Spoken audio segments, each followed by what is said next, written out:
It is now 85 seconds to midnight. 85 seconds to midnight.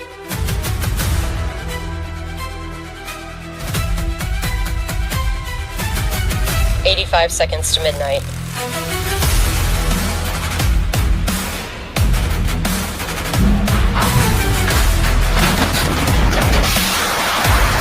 On foot. 85 seconds to midnight.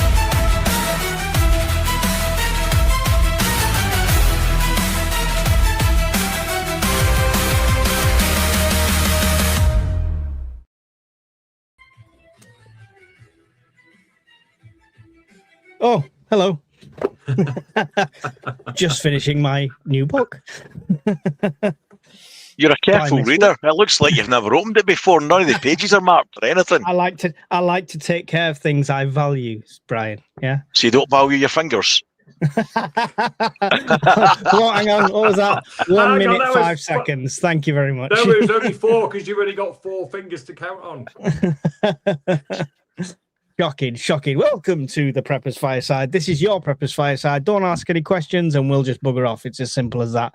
Whether you tuned in through Brian's channel, Alan's channel, or my channel, feel free to get your questions in there. Anything about prepping, anything prepping related, about the current events with regards to prepping, even the simplest questions that you might just want the answer to. We might have had experience with it, or one of us here might have done, or you can direct it direct to the panel. Use capitals, use a question mark. You have the option of a super chat on all of our channels, I think, now, Alan. You can have super chat on yours now, Alan? I can, yeah. There we go. Super if anybody wants to do that, I'd be happy with that. He'll be so excited if you super chat on Alan's channel. No, you can use the super chat because that automatically stars the question for me. Otherwise, it's me just looking through blindly trying to highlight the questions. And Brian will tell you how difficult that could be while maintaining a conversation. So, with that said, despite the world falling apart, Brian, how are you today? Good. I'm all intact and everything. Feeling a lot better than Friday. I felt like shite. So yeah, all is good. All is well. Excellent. And Alan, how are you doing today? Yeah, I'm doing good. I'm ignoring you. Got a few days off work, so that's always good for me. Excellent. Got any camping planned in them few days off? I'm just changing Brian's name because he got it wrong. No actual camping, but I've got some other videos that I'm doing. I'm currently wrecking my best jacket. Oh, excellent! I'm looking forward to that one. And John, the Welsh prepper, joining us from the new location. John, how's the move gone? It's gone very well. I've got a massive shed now, and I've made a false wall in it, and I've put all my preps in, and I've spent the day building a tower for my totes so I can slide them in and out. I'm loving life, and I've had 10 days holiday, and back to work tomorrow. These bloody civil servants, they barely work as it is, do they? Yeah? Honestly, it's shocking. Can't help but notice you all your fingers, John. I don't. Yeah, look, all of them. Look, could be a hand model with fingers like those. Where's the other one? Uh-huh.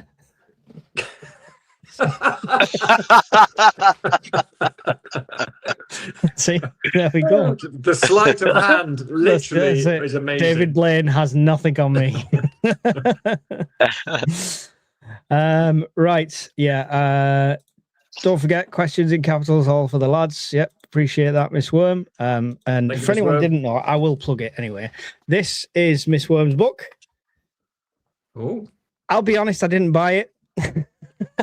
Gazmad Kilt bought it me from the channel. It was on my wish list, so he did buy it for me. So even if I don't get through it, the missus has already eyed it, so she'll be reading it, no doubt, as well. That's a proper book, isn't it? It's a proper book, yeah. Oh, yeah. It's not no 85 thing. No. It's a big one. She likes them big.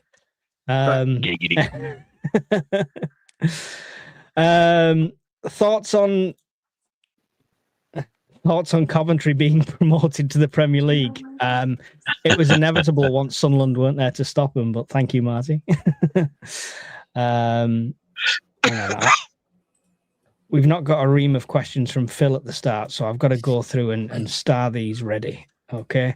So we'll start with, hi, Brian. because this is Brian's fucking channel. We're just extras now. Yeah. He gets more views than me. He gets more people coming through than me. He gets all the super chats and the middle-aged women swooning. I'm just here for goddamn sure. Anyway, sorry. Hi, Brian. Question. I have an Anker 521 power bank. Am I limited to what applications I can connect? Thanks. Yes. So that's one of the older ones. One of the early Ankers. It's a kind of small to medium-sized power bank. It's got about 500 watt hours battery, and it's about a 500 watt power bank. I'm just running from memory. So if you exceed the 500 watts of draw, then it'll cut out. It'll just trip, basically. So you're not going to run a kettle off it or anything like that, or a toaster, high induction loads, anything like that. So charging phones, running a TV, it would basically run probably a television for about 3.5, 4 hours, something like that, or a CPAP machine for about 8 hours, just as a kind of benchmark. There you go. Cool. Thank you for your question. Well-known, unknown 2699. Horace Rumpole, is cider one of your 5 a day? Actually, we were talking about this last night, weren't we, Alan? Ciders could be one of the ones that you could make quite easily in SHTF. Yeah, apparently the best ciders in the world are made in the UK. It's not one of my 5 a day because I don't like cider. And just like I says in that podcast yesterday, the closest thing I've come to making a good home brew also involved shower water. So, it's not that great. It was like a selling point, you could buy a bottle of beer with shower water that's ran down the crack at it anyway.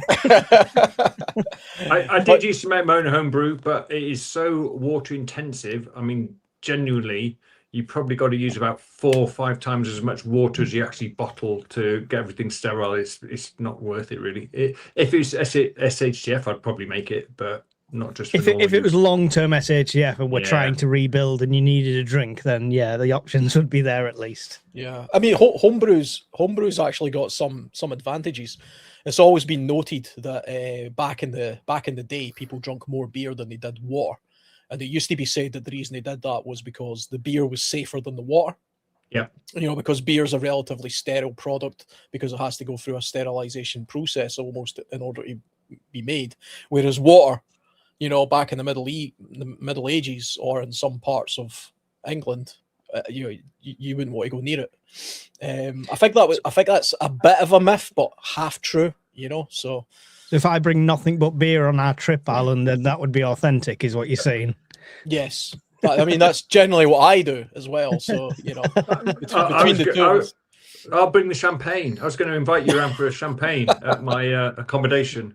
Sorry, there's no butlers on our camping trip. Sorry, you're the butler. Yeah, I'm the butler. Yeah. 1 or 2.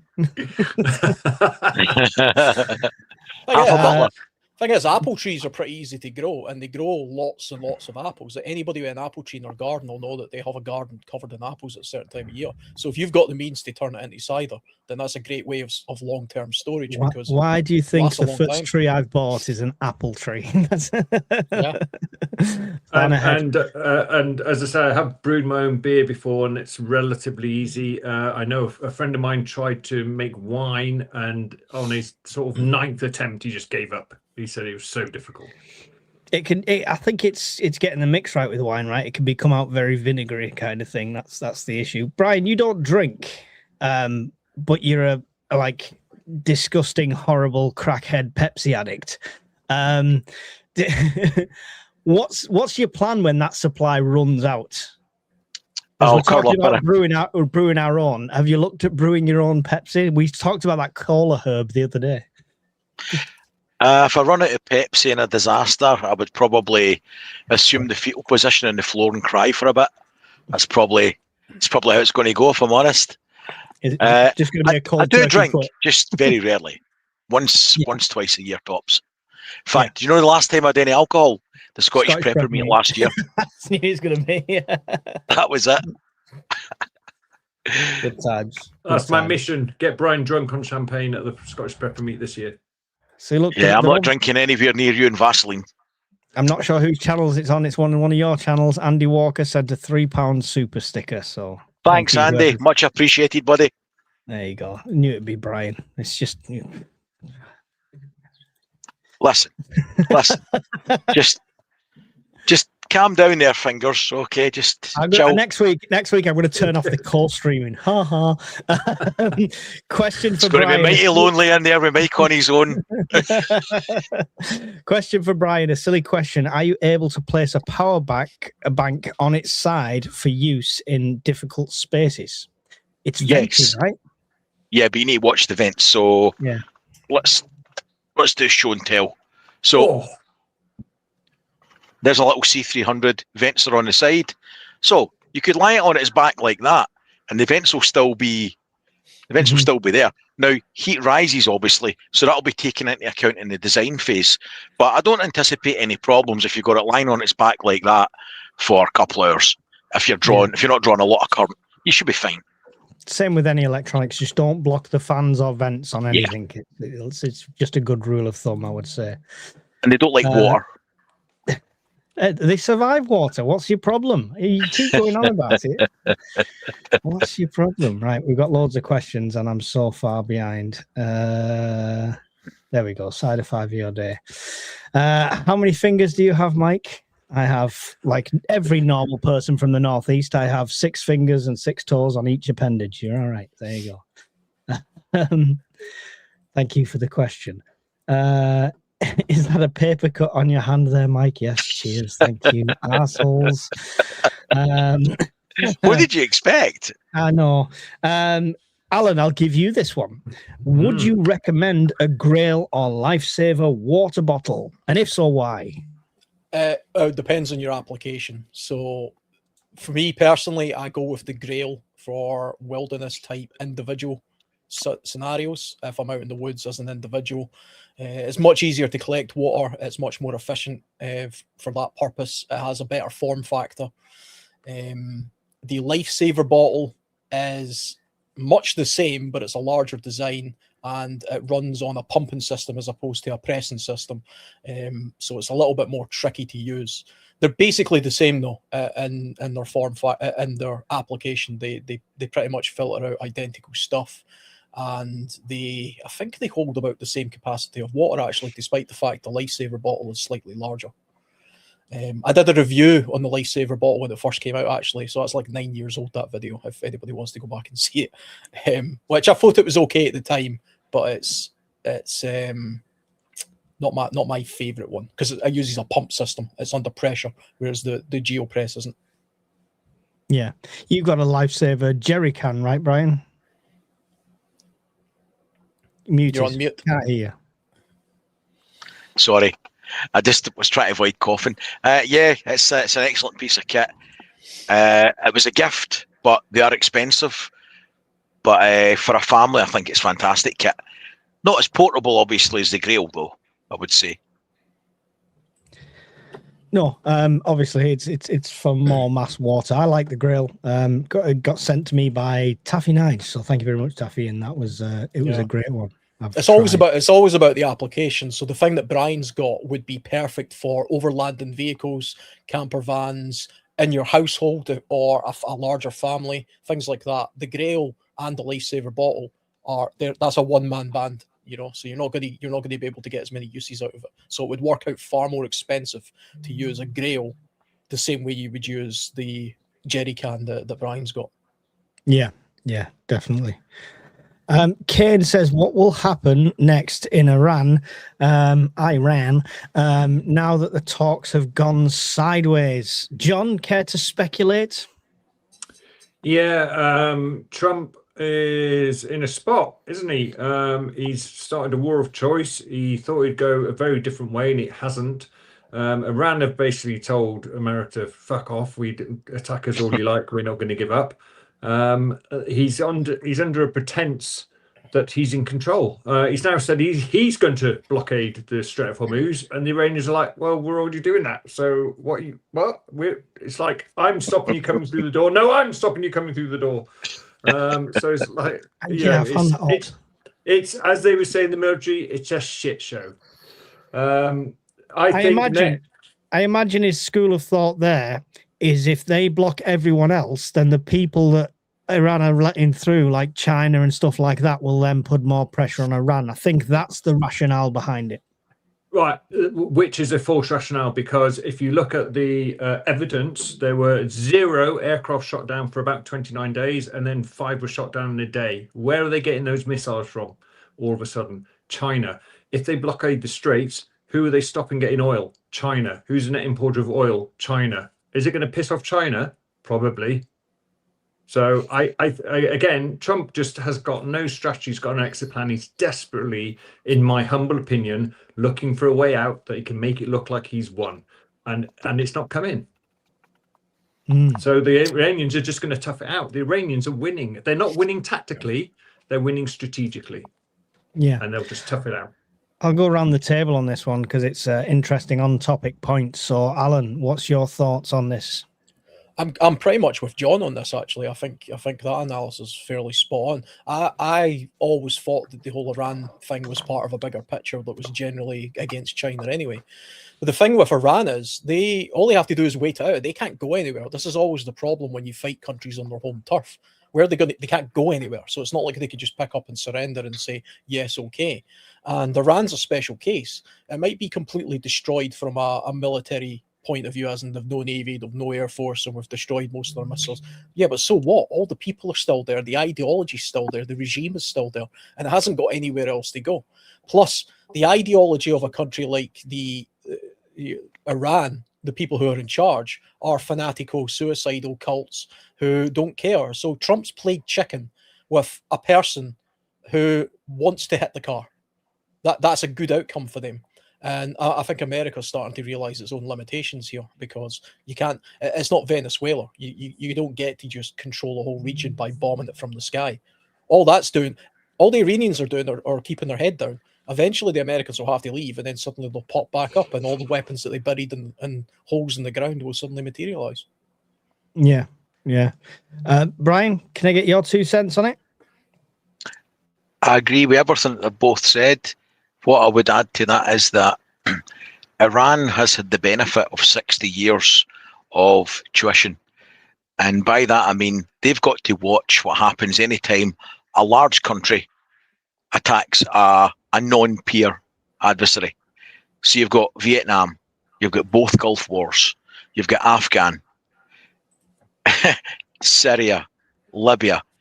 Yeah, the West goes in, largely flattens and dismantles the traditional military apparatus, might even take out the leadership, but ultimately time forces them to leave, because public opinion, munitions, airframe lifetimes cycles, etc.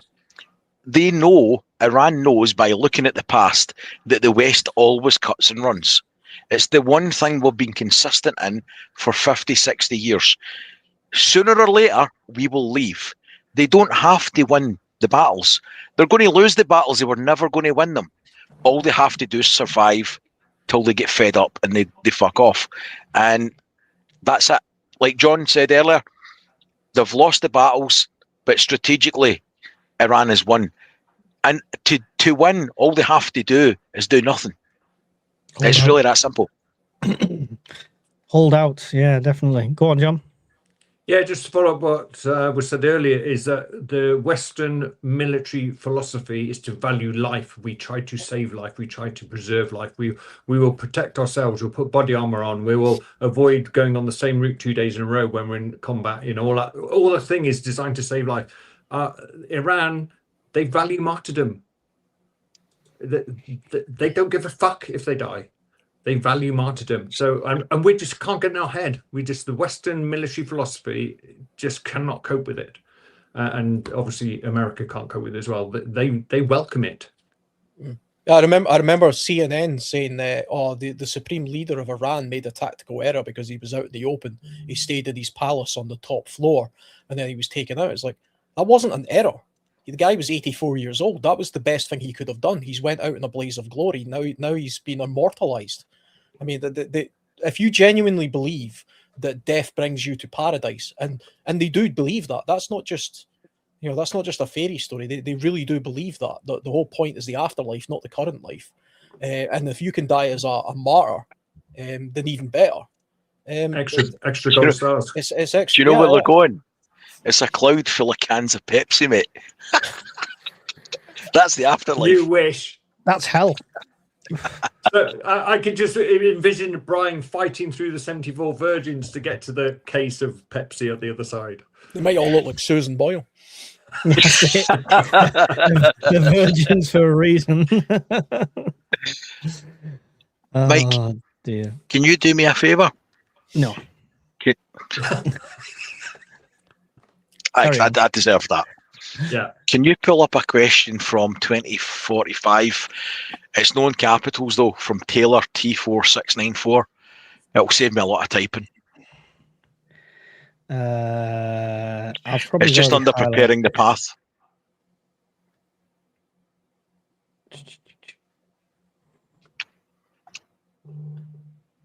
This thing? Yeah, that's the one. Oh, not so. Oh, come on. It's just a quickie. It saves me a lot of typing. If you buy solar panels that do both power banks, you're wasting money. If you buy a solar panel that works for the C100, it'll be like a 100-watt panel. That'll take ages to charge your bigger power bank, the EcoFlow one. So cheap. Simple answer, just buy one. Buy a 500-watt one from City Plumbing if they're back in stock, or the 505-watt DMAG one. And then all you do is, while you're charging the Delta 3, just plug your C300 into that and charge off that at the same time. You don't need two panels, just use the one panel. Save money. Yeah, you can daisy chain 3 or 4. I've seen people do it with like 4 power stations, right? Me. Yeah. So there you go. Jump in the queue. I don't know. Anyway, let's see where I was up to. Right. Is there a fuse on a solar panel? It's not a solar live, all right? Listen to me. No. Ask other prepping questions too. This is not Brian's solar live. Carry on. There's diodes on it that will pop, but there's no fuses. Right. Okay. You can buy inline fuses that you can fit in them, but unless it was a really long cable run, I would fuse that. But you get MC4 inline fuses if you want to fuse the MC4 cable. Marine Mark asks, what happened to Drew Sigma Prepper? He still has a channel. I believe he was traveling abroad last time I saw. He decided to call us out on a live, so we don't really speak anymore. So you'll have to go and find him and ask yourself. I answered that in the chat. Did you? I didn't see your answer. I don't want to see your answer. I said he went to Thailand and allegedly is working as a ladyboy or such. You had to, didn't you? Had to. Keep it civil. Keep it civil. Prepped with a Pinot. There we go. I like that. Question. Sorry if it's a bit noddy. I'm new. Can preps be safely stored in a garage here in the UK? I read online that temp fluctuations are a problem. Is that true? Yes. Depends what you're storing and how you're storing it. Generally, canned goods, you only have to worry about things like damp and stuff like that. We really don't get the vast extremes that places like Canada and Arizona and places like that get, where you're getting the extreme heats. But temperature regulation is a thing. So Brian set up an air conditioning unit inside his storage during when we had a really hot summer. So there is a moderation of temperature control. Generally, if you're storing things right, in the UK, like it's warmish and it's dry, you should be all right generally. I mean, air conditioning stuff, it's fine tuning. It's not necessary really at the start. I would say if you expect water to come in your garage, just put all your cans in plastic totes and stuff like that and seal up as much as you can, protect it as much as possible. Anybody want to add anything? I would say be wary of rodents as well. So rodents are far more likely to get into a garage or a shed than they are in your household. And it depends on what kind of garage you've got as well. So if you've got one of those ones with like a tin roof and a big window, it might become a bit of an oven in the summer. Like literally you open your door and it's like baking hot in there.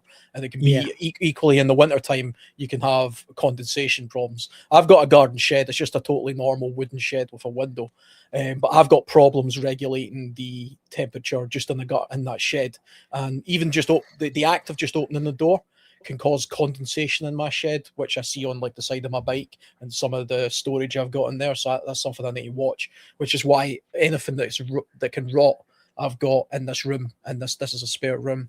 And because it's a shed, I would also be wary about keeping food in there that isn't like in a tin, because if you just put ration packs in there, a mouse will find its way in there eventually. Cool. Anyone else? Anything to add on storage? Humidity. Go on. Sorry, John, on you go, mate. No, after you, Brian. When you start to add a few things to your preps, the value increases quite significantly, especially if you're putting anything that's mechanical or electronic in there. You've got to keep it in good condition. Now, when I built this thing, I had put an inch of insulation, and also it's 2 inches, well, nearly 2 inches thick wood, and it's got reflectives barrier on it as well. And it's got 6 75mm vents for airflow, some at the bottom, some at the top for convection. It was still hitting 22 degrees. So temperature fluctuations is toxic to wet foods, such as tins and stuff. So you could invest a lot of money, and the temper fluctuations, you could end up, by the time you open it, you've got bulging cans and stuff that's not good to you when you really need it. So you need to invest in some way to regulate it. And also then in the winter time, you need to regulate the humidity. So, and as Alan said, you need to account for little four-legged bastards chewing through your food. So best advice, keep it in the house if you can.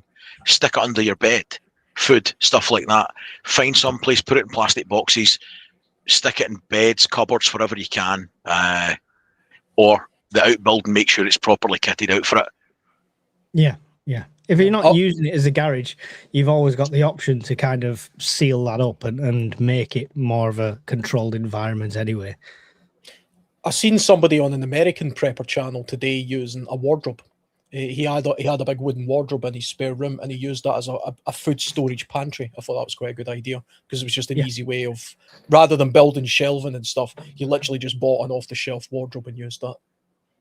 Yeah, Get one of these. It shows you the temperature and the humidity, and check it. Keep checking it every other day. Keep an eye on it. Yeah, same as ours. So you need to know what's going on in there. That's mine. He's using the good finger. John, Mike, did you have something to add? how are you still alive, Mike? That's what I want to know. How are you still alive? The grace of God. Are you the only living Darwin Award recipient? I will stumble, burn, and cut myself all the way through the apocalypse and come out shining the other end. It's fine. Cumbria last became a member of one of your two channels. I can't see which one, but it's either Guilty. Alan's or You can't become a member of mine, so it's not mine. Oh, it's obviously Brian's. And he's got the first super chat. He's got the first member. Would you like some cheese with your wine? Oh dear. Only if it's got maggots in it from France. French caves. That's the ones. Italian. Is it Italian? It's Italian. Sorry. Thank you for the question. Prepped with Pino. Question with what is going on at the moment? I'm thinking of purchasing an electric Super Sorko Stash 125cc. Is it still 125cc if it's electric? Anyway, no. With around 110 mile range, what do you think? I assume the 125cc refers to the output power, so you can use it on a 125 style license, like a learner license, because it wouldn't be 125cc if it was fully electric. No, because cubic capacity relates to cylinder size, doesn't it? Any cylinders? Yeah, cylinders on the engine, yeah. Yeah, so, but maybe it's dual. Is it dual? I'm guessing he means like it's it's based on the actual power, the speed output and stuff like that, the torque and what have you. So that sounds good to me, to be fair. I looked at the One, it was called, an electric bike years ago, but they were still heavily underdeveloped at the time. But I quite like the idea of electric car if you've got a solar setup. If everything goes to Pete Tong, fuel's going to go before the sun goes. So you're going to have a way to charge that. And if it's a smaller engine, a smaller power output like a bike, then I imagine the charging time would be a lot less. So, I mean, I think it's a good idea, to be fair. Consider the My Rider One. It's a folding electric bike, and you can literally stick it in the boot of your car. So if you had a shit hits the fan... Can it go like 60, 70 mile an hour like I bet this can? No, I'll never beat that. But what it will do is it will fit in the boot of your car, and it will save you walking for 40 miles. So you could have your bug out backpack on, which doesn't need to be the same size. The roads could be blocked and you can pedal with your bike. And it'll be a lot cheaper, I would imagine. But I mean, it's a trade-off. You're restricted to more paved, kind of less rugged areas, whereas the bike he's talking about will be much more suitable for getting off land and giving you a better route option. It's they've improved a lot since I last looked at them. I would be a little bit aware though of quite a pretty little number, to be fair. How much is it? Not all that bad. Starting from 6,299. You can get a Royal Enfield Himalayan for that, and it would be far better. But obviously, plus that's a road bike. Yeah. Is that road legal? Yeah. I'm not a fan of electric motorcycles. I'm just thinking for that scenario, I think Ryan from Fort9, his YouTube channel, he did an extensive discussion about how well these kind of motorcycles perform in the real world, and he wasn't particularly enthusiastic about it, so I'd avoid it. But I can imagine that would be quite good if you're just using it for the commute, or you've got a solar setup and you're looking for an efficient way of getting back and forth. But for that kind of money, you can buy a good petrol motorcycle. But when the pumps won't work if the power's out. If you punch up something called a My Rider One mic and show that. When I bought mine, it was about 1,500 quid. So the sticker price is a lot less. Oh, it's not as pretty, Brian. It's not as pretty, but it'll fit in the boot of your car. And the other thing is as well, if you're looking on a YouTube channel called Mispronounced Adventures, he actually takes it and does the Great Glen over a couple of days. Yeah, that's it. He does it in one of them, and he's got an Anchor C1000 power bank and a folding solar panel, and he uses that to recharge on the route. Interesting. Yeah, I've got an electric bike which you can also use just as a normal cycle, and I recharge it off a F3 P210 using a couple of 100-watt solar panels, and it's absolutely fine. I would put a trailer on the back of it if shit hit the fan. That's my long-term plan, and as has been said in the chat, it's quiet, it's easy to recharge using a power bank and a couple of solar panels.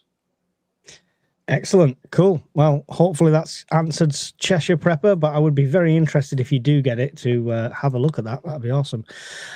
When is the next book discussion? I think that was some of the best streams, a lot of great prepper wargaming.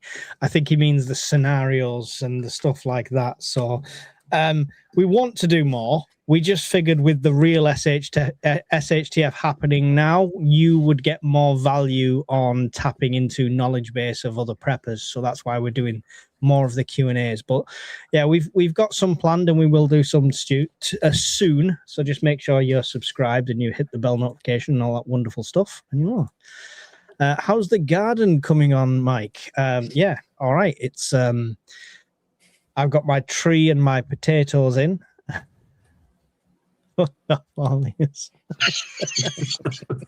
It's okay. I can't even do the okay. It's okay. Oh, look, it's finger mouse. What that program, Finger Bobs, used to be on. That's the one. Yeah. Finger Bobs. Yeah. I've got some great tips when I was on Shadow Scout Swedes lives last night, and I've got a lot of stuff written down. I can only update that really on the Patreon and members area. There's no angle to film my garden from that won't give it away whereabouts I am. So I'm trying to keep it as off YouTube as possible, but I will attempt to put something together. So yeah, it's going well at the moment, and it will definitely get better. Good evening, gentlemen. Can you fucking solar?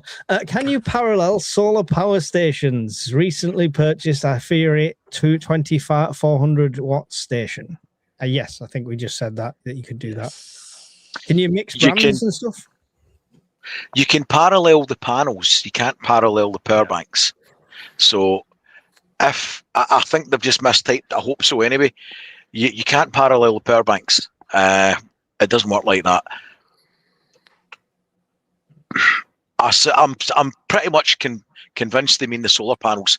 Yes, you can parallel the solar panels and keep it under the maximum open circuit voltage for the power bank, and you'll have no problems at all. So over paneling is fairly common. Mike, don't be a dick. I hadn't even noticed he'd fallen asleep. I parallel my solar panels, and you can get splitters quite cheap. You don't have to buy the F3 ones or any branded ones. You can get them on Amazon or eBay or whatever. And the 12-volt splitters with the connectors are quite cheap, and that makes it quite easy to do. Branch connectors, but don't buy shit ones. Branch connectors. Buy decent ones. You can do different things like a 2 series, 2 parallel. You can do different kind of arrays, but it depends on the power bank. So for that, keep it simple. Just keep it in a parallel array. Cool. Thank you very much for your question, Lee Bowman. And guess what the next subject's about? Looking at getting an EcoFlow Delta 3 plus Anchor 300 for smaller item charging. What solar panel would you suggest to charge both? Thanks. We answered that one. Yeah. There you go. Move on. Yeah. Okay. There you go. Let's move on. What would you suggest for a family that doesn't want to spend much money? Don't have kids. Divorce. No.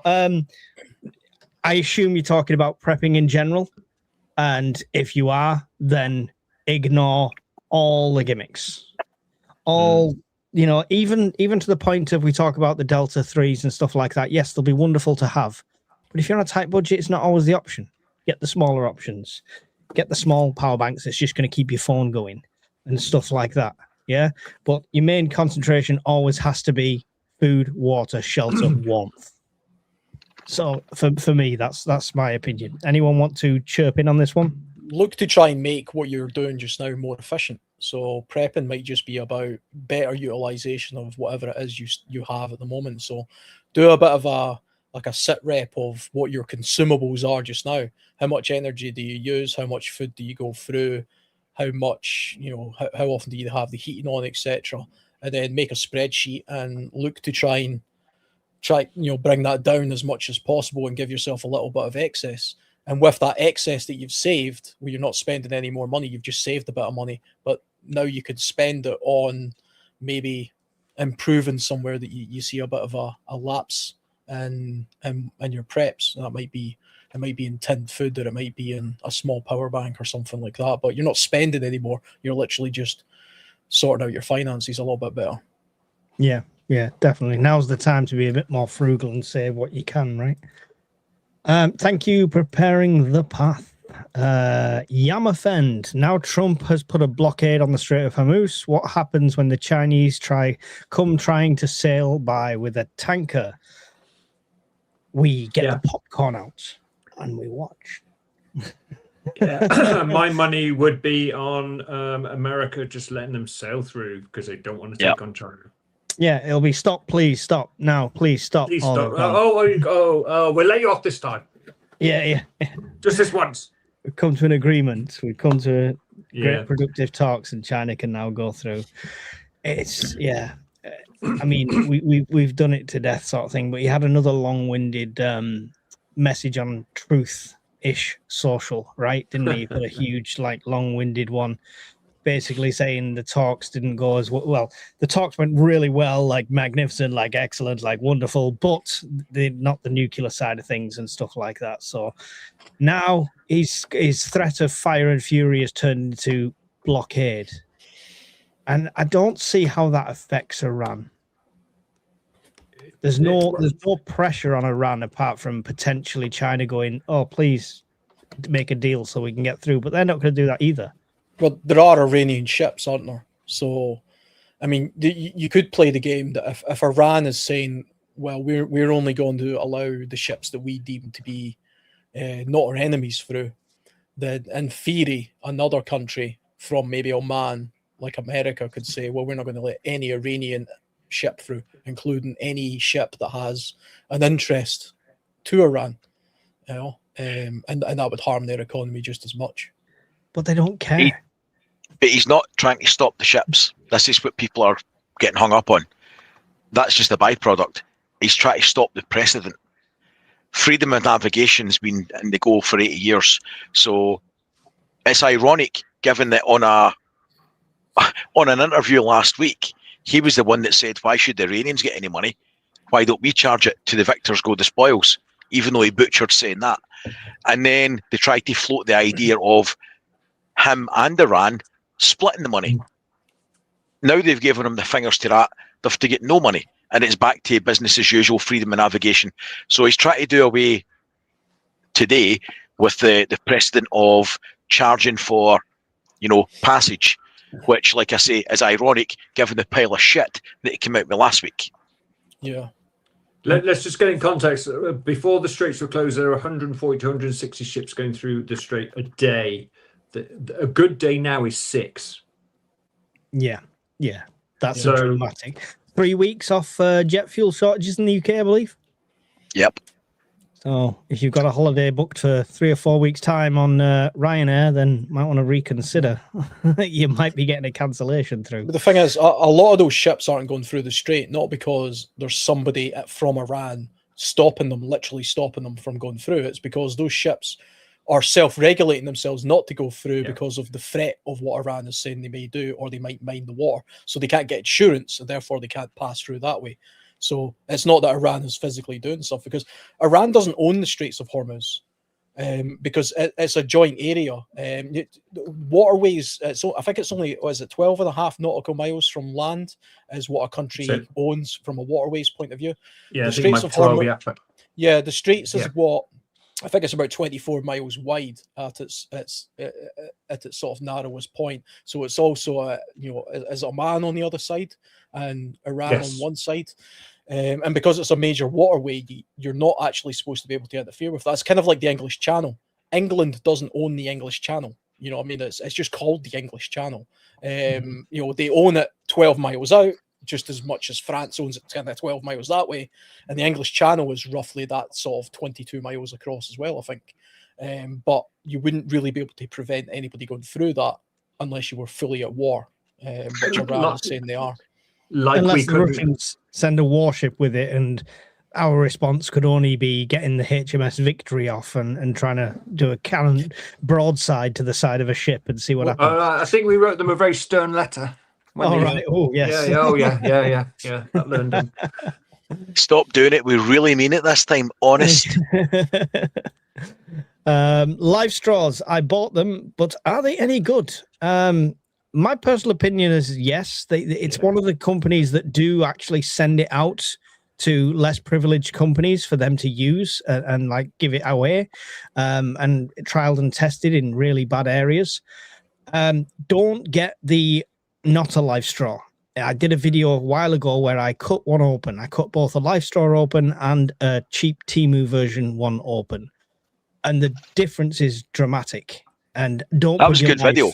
Yeah, don't put your life in the hands of a £5 saving on Temu. If you're going to get a LifeStraw, get the branded ones. Don't expect to be able to go up to a river and drink casually. You've got to be able to suck a golf ball through a garden hose to actually drink straight from the river, as far as I'm concerned. It's not practical that way. you could definitely use it like you would use a Sawyer Mini and use a filter bag on it and stuff like that. So, anyone else experienced with LifeStraws, good or bad? Good. No, I've had no problems. Yeah, reputable. You get what you pay for. You get what you pay for in that. Alan, any reason you've got the Grail instead of the LifeStraw? There's no specific reason other than I've never used the LifeStraw. It definitely works. I know people who have used them and they say they're very good. The Grail is simply just a better form factor, so it's more practical for what I use because you can actually hold the water like a water bottle in the Grail, whereas I think the LifeStraw, you can actually get LifeStraw water bottles now. I believe it used to be the case that it was literally just a straw, but now you can get water bottles. But you won't get as much of a lifespan out of it as you would with a Grail, the activated carbon. I'm pretty sure LifeStraws, though, they do use, I think they use hollow fiber filtration, if I remember correctly. Yes, they do. Yes.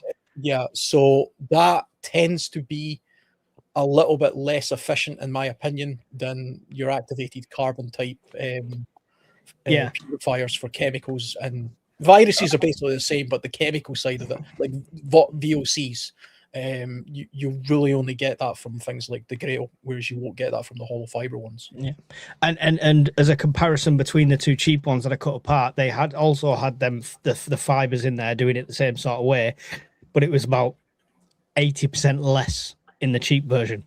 So you could have dropped a stone through it practically. So yeah, just make sure you go for the branded. Water is one prep. I know it's expensive for some things. I would not cheap out on because it's the one that could really kill you. Yeah. Wise words. New UK war book coming, courtesy of our lovely government. Thoughts? I saw the headline on this. I'm going to have to see if I can find any details and do a video about it soon. John, what's the skinny? Can't tell us. He's not talking. I don't want to talk about it. It's emotional. I do genuinely have to be careful what I say here because of my employment status. I want to keep it as employed. Mate, don't take the risk then. There's no point. We can just talk and speculate, and you can pull faces accordingly. For me, it's going to be a carbon copy of another one of the preparedness books. It's going to be Too Little, Too Late, and it's going to be all about. It's not actually a war book. It's going to be about just general emergency, general preparedness, and they're probably going to do the same 3 days worth of this and 3 days worth of that. I'd love to be proved wrong, but I feel like it'll be a drop in the ocean, and it feels like something most of Europe did 6 or 7 months ago. Brian, what's your opinion? I mean, it's nice the government are actually starting to do something, right? Yeah, but they're not though. That's the problem. They're not actually doing anything. They committed to upping to 5% for NATO and haven't done it. They've committed to improving the armed forces and haven't done it. So that'd be like me coming in tonight and saying, oh, do you know, I'm going to go and buy X amount of prepping stuff, and then never actually doing it. So they can print out as many pretty leaflets as they like, and then float it out under the radar like they did the last time. It was very muted when it was done. It was in some of the media for 2 or 3 days. We seen some uptake on the prepping channels, and then it was all forgotten about. So words mean absolutely nothing to me from the government until I see production. Unless I see ammunition factories starting up, steel factories producing, training schools open for the military, recruitment starting, decent contracts and covenants with the military. Until I see any of that, nothing is worthless. It's absolute pish. Yeah. Alan, your thoughts? Surely getting the nation a bit more prepared is better than nothing, right? Do you know, I'm kind of on the fence about these kind of pamphlets and books. When Sweden released its yellow one not that long ago, I downloaded a copy of it and I read through it, and you know, there was nothing in there that apart from a few of the specific numbers, there was nothing in there I didn't already know. But you know, that's because I'm kind of interested in the subject. I think for the average person, you could argue that it's worth having something as opposed to nothing, even if they take it, don't read it, put it on a shelf, and then if an emergency happens, they can at least go to the one book that they have on the subject, You know, they're not going to have a bookshelf like we have, you know, extensively talking about it. That's the one book they're going to have. And if they skim through it and find something useful in there, then it's worthwhile in that sense. But like Brian says, it'll probably be a waste of money, because they'll spend a ton of money on it. It won't actually be that good. So I don't really know what to think about it, to be honest. I haven't seen the article, so I don't really know anything about it, but I imagine that's what it is. It's the same as the pamphlets that they're passing out in Sweden and things like that. Do you know why I'm cynical, Alan? And I don't want to be, and I don't take any pleasure out of it. This is the thing. It fucks me off, excuse the language. It really does, because if it was actually worthwhile, they would question the government. Okay, so you're telling us we need to do this, this, and this because of all this big, scary shit that's coming down the road. What are you going to do about it, and what are you doing to help us? They don't want those questions coming back to them. So it'll be toned down, it'll be wishy-washy, and it'll be shite. Yeah. It'll be interesting to see. It'll be interesting to have a read of it and see their perspective on it. I suspect it's going to be a carbon copy of the ones we see in Europe. First thing I'm going to scroll to the back and see if it says written by John somebody. I'm going to be like, No, because if I wrote it, it'd be good, Mike. Yeah, all right. Yeah. So thanks. That's all we needed to know from you, John. It's going to be shit. You may think that. I couldn't possibly comment. Excellent. Yeah, I think that's when we're on the same sort of consensus there. Thank you for the question, Wishful Bumblebee. Do you know what they should do rather than waste money writing some crappy booklet? Buy everybody a copy of John Lofty Wiseman's SES Survival Handbook and just bloody hand it out. No, just that's give it out a terrible to idea. That is a terrible. Like, can you imagine all them idiots trying to set up traps in the back garden? There'll be cats and squirrels and rats running around all over the place. Do you know he did an urban survival version as well? He did an urban one. I've got it on the bookshelf. It's pretty good. That's a far better book, and it would actually save the government money because you can buy that book for like 10 quid or something. I'm sure they could buy that. I mean, yeah, but there's stuff in there you wouldn't want the general public. They don't forget they don't want us.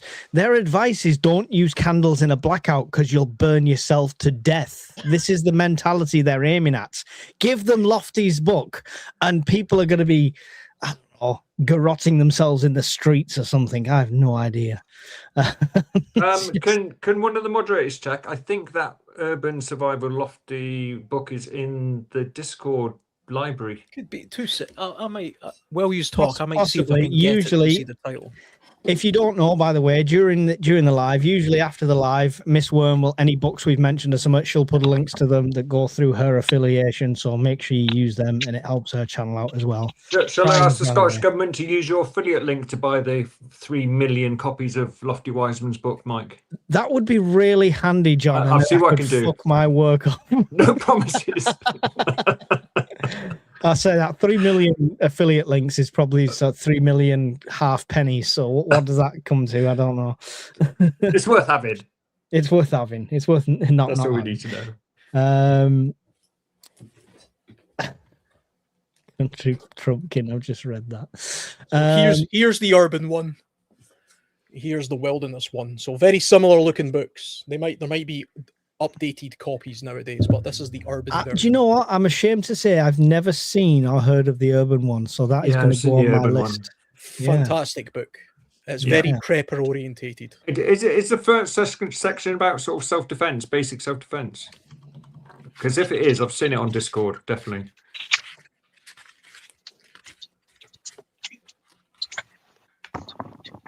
Oh, can't see.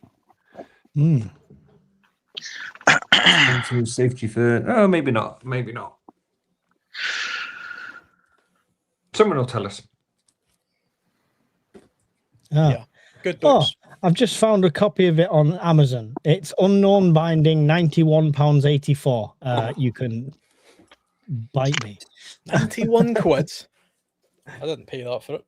It says $12.99 on the back, but to be honest, I probably got this when it came out, so it's pretty. I'll have to find a version. I'll have to find a version. Yeah, I think I need one. Look at the state of this one. I think I need one of those. literally falling apart. You don't take care of your books. Look at that. That's shocking. No, that's well used. That is.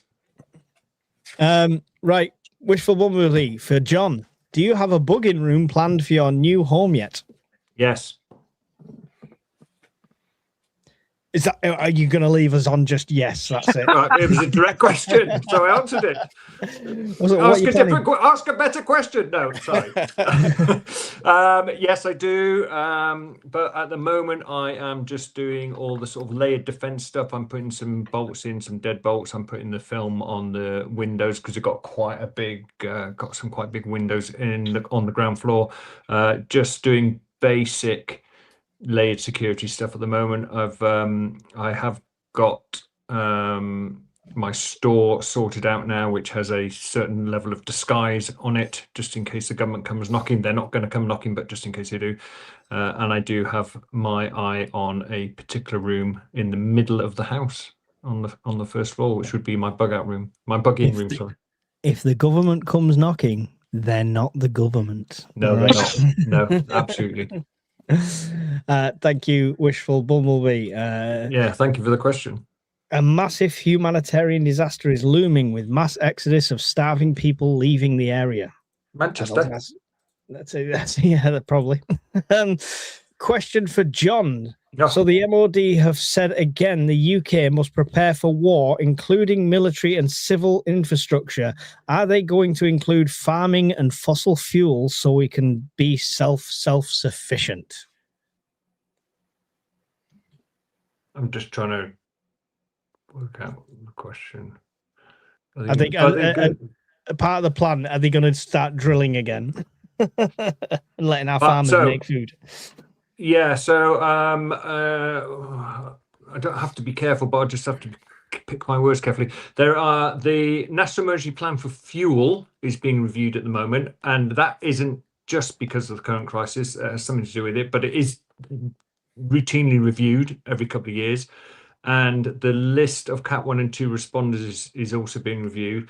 And their consideration is being made for extending like a sort of a Cat 3 responder, if you like, which farm vehicles will be included. The problem with that is as we know, farming is across the length and breadth of the country, and it's just not known the scale of what a Cat 3 adding the farm vehicles to a sort of a Cat 3 responder type list would be. The fossil fuel thing, the current government's stated policy is that they do not want to open up any more oil fields in the North Sea. Just say what you really want to, John, in the green room chat, and we'll translate it for you. Just like, yeah, Starmer's a twat. The government have got no plan. They don't care about farmers, and no, they're not going to start the oil fields because they're a bunch of Marxist dicks. That everything he said is brilliant. There you go. Translated for you. I'm starting to squirm now. Took the words right. Not John's opinion, my opinion. And that's when John get fired. How much does a trolley boy in Tesco earn these days? I'm just wondering. Probably more than no me. Jobs I've applied. He said no. I have a challenge for you all. All of you to live off World War II rations for 1 week. Sorry, Brian, Pepsi's not available. Once I'm off keto, I will take you up on that challenge, and we will. Yeah, I'd take you up on that challenge. That'd be interesting. Wasn't it all corned beef and stuff? Anyway, it was actually corned beef, from America. Yeah, a little bit of chocolate and things. I'd never seen one in real life. Was it like 1 egg per person per week? I've got a ration book. I got it from the museum in Stockport, so I've got a ration book, so we can. A true story. My grandfather was a Lancaster bomber pilot, sergeant, captain, and he had some minor misdemeanor in the air, and he got a kangaroo court-martial by a squadron, and his fine was his orange, which was quite significant because he got 1 orange a month. Bastards! Wow, I know. Took my orange. Shocking. Fun fact. My gran did tell me that when she was very young, her and her sister were given bananas, and it was a big deal because apparently that was something that was like very hard to come by, even at their age. She was born during the war; it was happening, so she would have been like 4 or 5 years old, but she'd never actually really had a banana before. And it was a big deal when her dad came in with them. Nice. What's the fun fact, Brian, that you're going to ruin us with Pepsi? I'm not. Well, it just so happens that Pepsi was widely available and used during the war on a piece of literature. Looks like I just typed in the chat box there, but You it's lying totally shit. legit. Probably, So- it was probably You're lying invented by the shit. Nazis. Was it a Nazi invention? Did it have bromide in it, Brian? Well, do you know, they got some things wrong. I'll grant you that, Alan. But, you know, every now and again, a little nugget comes out. And that was the worst of them. That was the worst of them. Tell you, I've got to work with some assholes here. Honestly, you don't appreciate culture. I guess I'm drinking a foreign beer. This is from Italy. You know? that's it. It's surrendering to you. I guess dehydrated meals are best in a ground store cache. Will hydrated meals freeze? Yes. No. No. Dehydrated meals. Hydrated meals freeze. No, hydrated yeah. meals. Will they freeze? Yes. Yes. I don't think they would. Depends how insulated the box is and how deep you bury it. It's quite a regulated temperature when you get so far down. Yeah, you got to go down about 6 to 8 feet, though. Yeah, Oh, but explore across when link. do we get that cold? I mean, I'm talking not Scotland. You can ignore these two idiots. It's icy in June there. To be honest, I didn't really read the ground store part. It would be quite difficult to freeze even just a couple of feet down because it's insulated down there. But they freeze if they're out, if they're in your backpack or something, because Yeah. I've froze them solid before. Yeah, it probably wouldn't freeze if you buried it.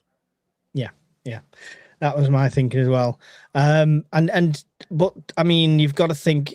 Just plan out what you're doing with this. If you're caching something for a journey, do you want to stop on this journey and pick up 20 wet ration packs that are going to weigh you down, or do you want to pick up 20 freeze-dried, weighs nothing meals? But then you've got to think about water as well. So chicken and egg, but yeah.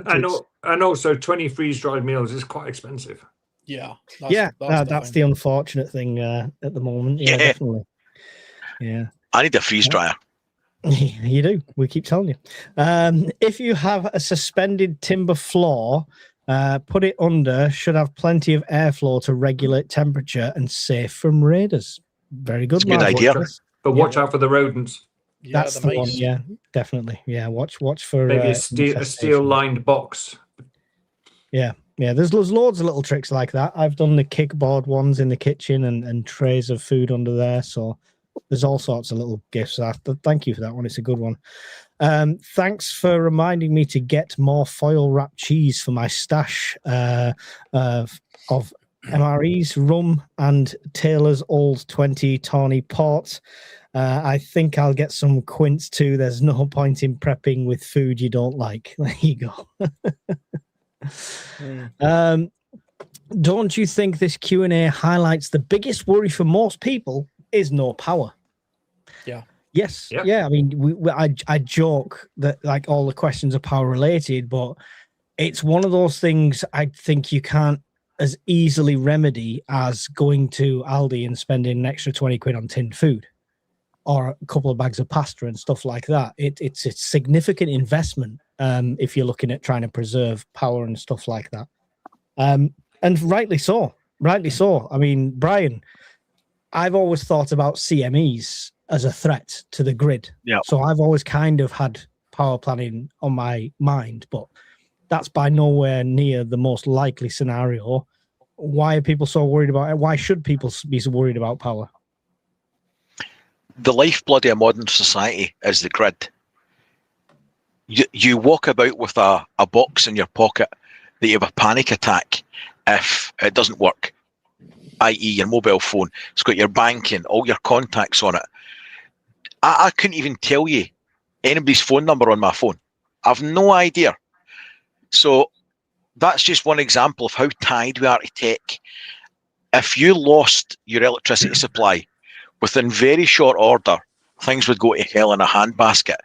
And whether we want to accept it or not, most of us simply don't have the skills to survive without it easily.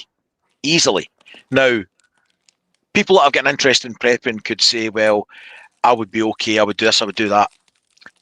Things break, your body breaks, your kit breaks down. everything breaks down. Electricity and mechanical advantage allowed society to evolve because you had more leisure time to build, to think, to make.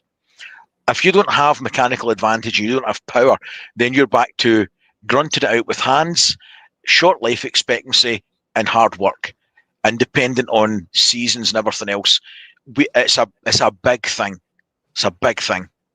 Yeah, definitely. It's a big effect, but more so,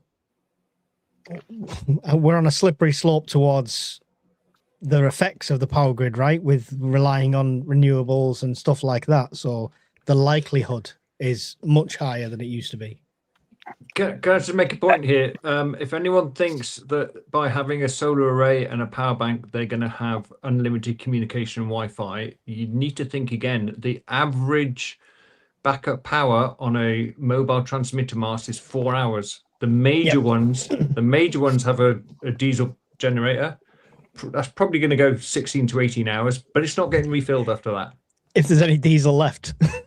Right, because the government will requisition it all, and it'll get sent to first and second responders, as we've already discussed. So you need to think about. I absolutely agree that electrical power is something a prepper should seriously think about, but it's for things that are going to sustain you and make your life a bit easier, like lighting and things like that. It's not to keep your mobile phone running, because there won't be any signal after about 12 hours.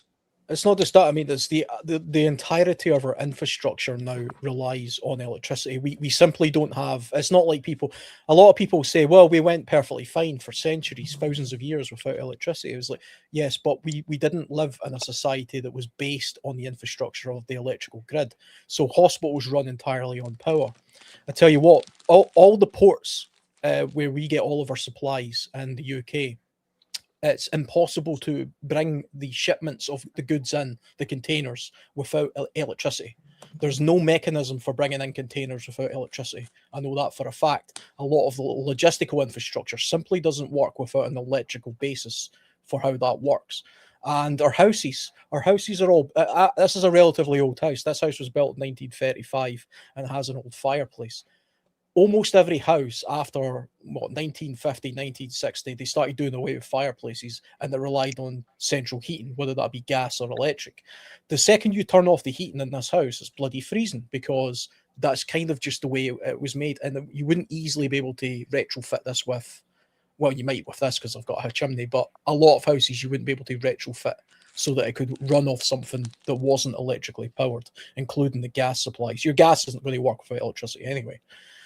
I can't imagine a world where there's no electricity like Mad Max, but we could be in the very near future heading for like deliberate power blockages and outages for periods of time. Rotating, what are they called? Rotor disconnections. Rotor disconnections. That's a very real possibility. Very real. There's my mobile It's phone. coming. Yeah. For a blackout. Yeah. There you go.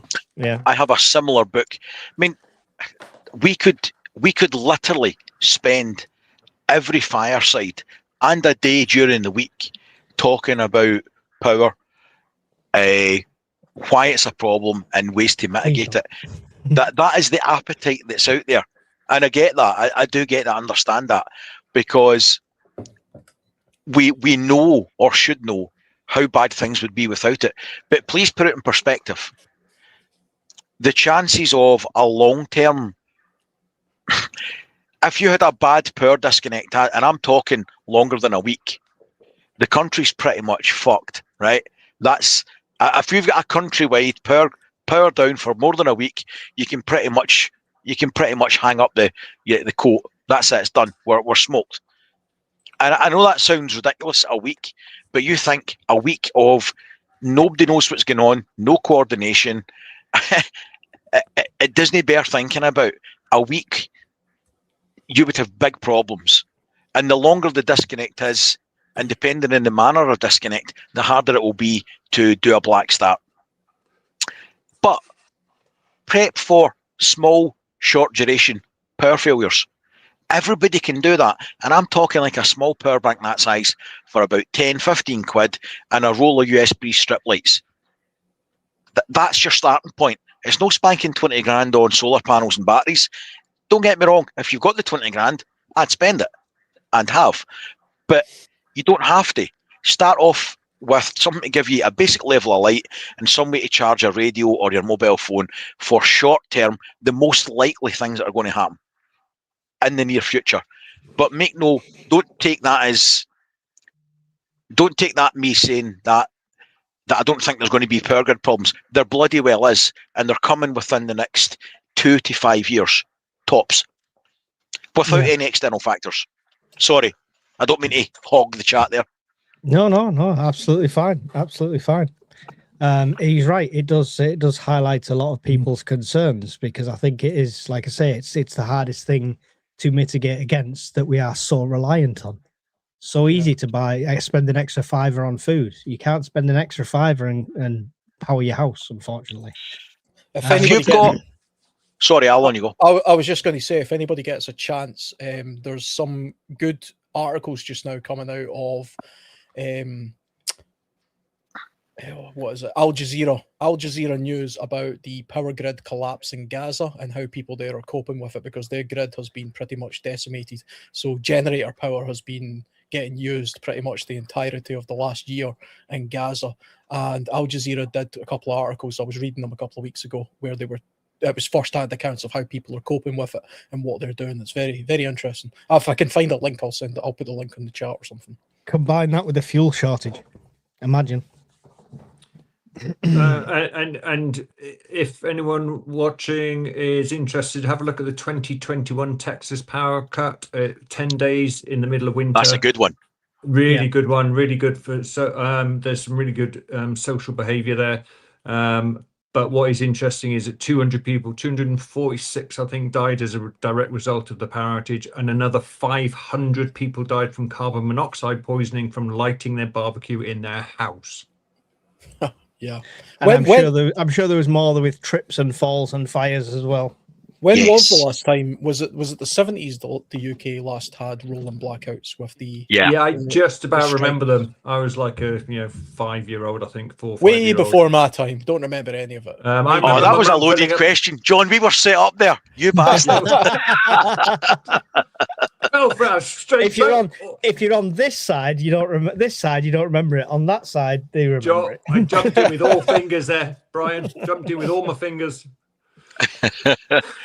See if you've got all your food, all your water filtration, all the basics done, then worry about Gucci stuff. And by that I mean get a small power bank for under 200 quid like that. It'll do a bit of everything for a little while. That's your starting point.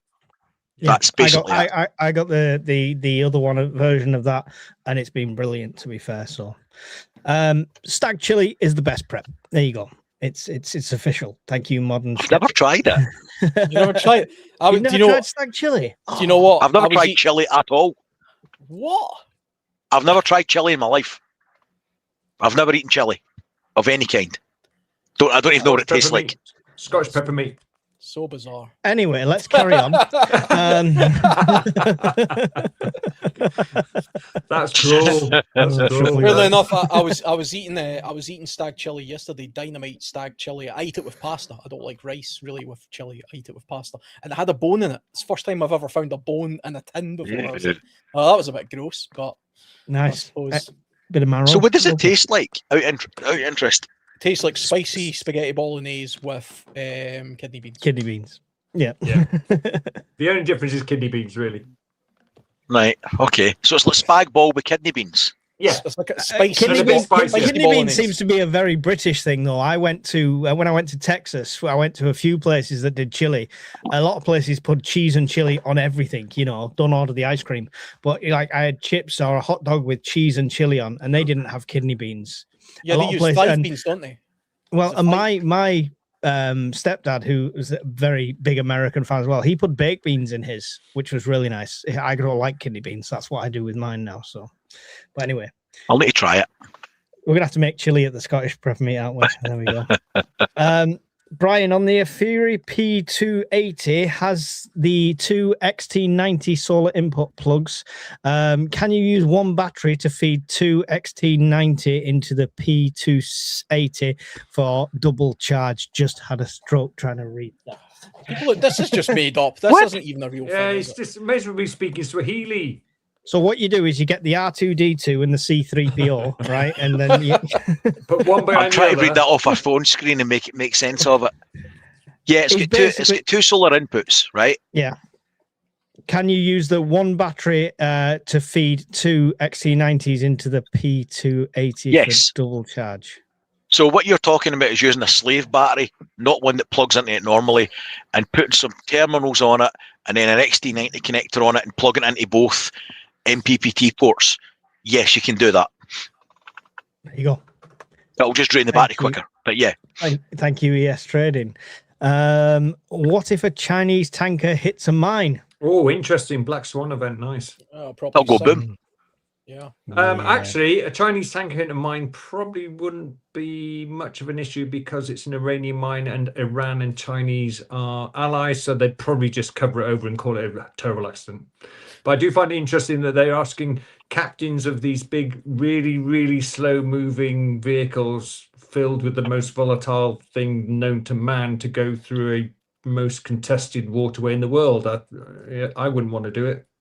No, I wouldn't be sailing that ship. The insurance companies won't let them. No, they won't want to. Oh, Orban has conceded power. Does this Ooh. change anything in Ukraine? yes. How, John? It changes a lot. The guy, candidate who was opposing Orban is very pro-Europe. Orban has been a thorn in Europe's side for 16 years, I think it is. He basically votes no to everything until they give him concessions, including cash, which strangely disappears, allegedly. So the new guy is very pro-European. He will vote through anything Europe says because he wants to ingratiate themselves with him, and he's pro-European anyway. The issue with the oil pipeline that Hungary had with Ukraine will suddenly disappear. And I foresee Ukraine will suddenly get a lot more funding from the EU because Orban is not opposing it. That's my take. Yeah. Excellent. I just made that up. Off the top Interesting times. There we go. All true. I agree with all that. That's fine. Super chat. I have more dollars than pounds and worth of weight in ammo. Glad to see some like-minded people across the pond. God bless. Carry on. That is a $5 super chat on one of your two channels. Never not on me. my channel. Never. Oh, it's you, Alan. Alan. Got a super chat. Get in, Alan. That's super chat. That's it. That's Much what, like appreciated. £3.80. You're all someone may as well post John a fiver, so I literally get nothing in this year. I'll send you something from my cut. By the time it gets to you, it'll be about 30 pence. I need to get one of these YouTube channels. No, you Oh don't. yeah, because we make a fortune.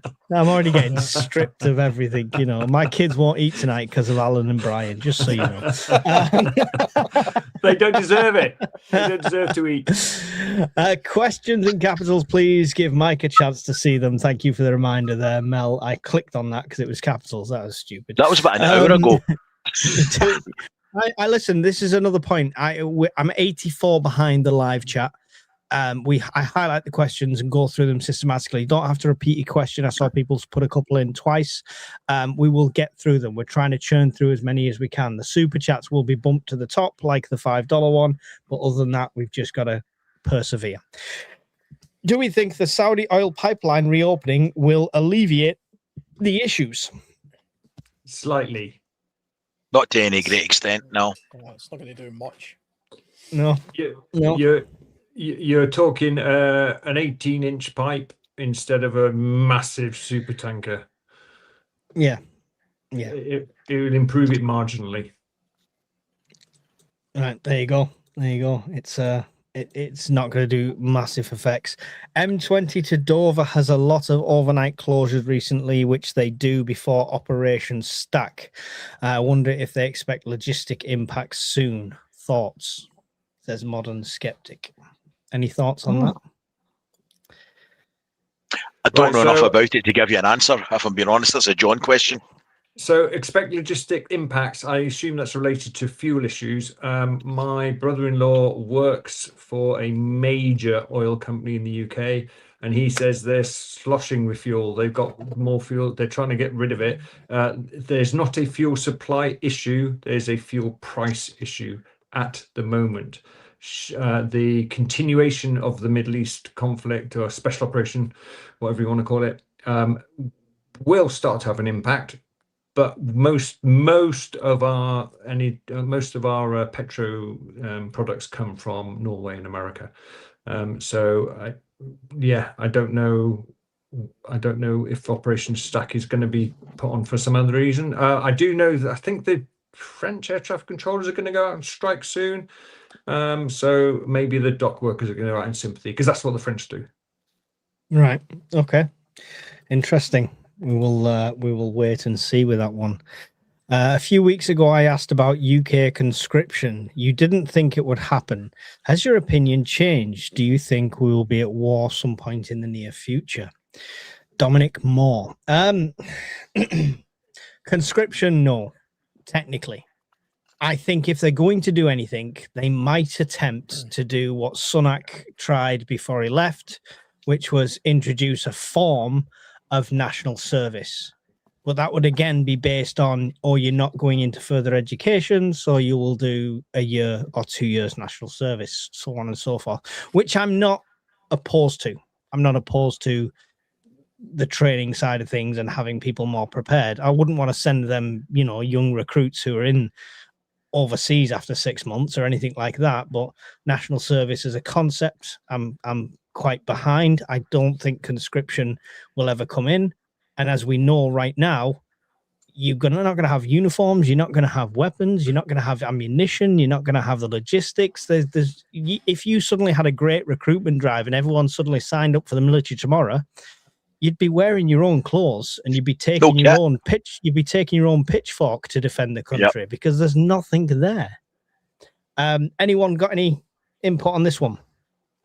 You're right, though. Everything you said's right. Sorry, John, on you go, mate. No, on you go. We don't make gunpowder in any great quantity, or primers, or anything else. Guns, barrels, ships, fuel for the ships, steel to make the ships or the tanks. We went from being an industrial powerhouse to pretty much the only thing we import these days in any great quantity is people, and they shouldn't be here anyway. Sorry, £5 towards for some plasters, £5 to feed the kids, and £2 towards the next boo-boo. Thank you, guys. Thank fuck you. Stop moaning now. Whoever sent you, thank you. Fuck for that. God, my ears were bleeding. Jesus. Look at the wee faces, all happy now. I need a bucket to catch all the purple piss that's pumping out my heart for you, Mike.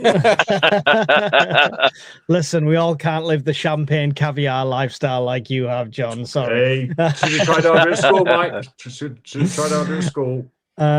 Just school. What was that? Just scrolling through, trying not to miss any. There's loads. Can I just put my view for that last question? Yeah. I don't see conscription coming unless they're at Calais boarding the ships sort of thing scenario, a defense of the homeland. We are already at war. We have RAF fighters shooting down things every day. It just doesn't get reported. The Royal Navy, when their ship is serviceable, are defending against incoming threats. It's just not reported. The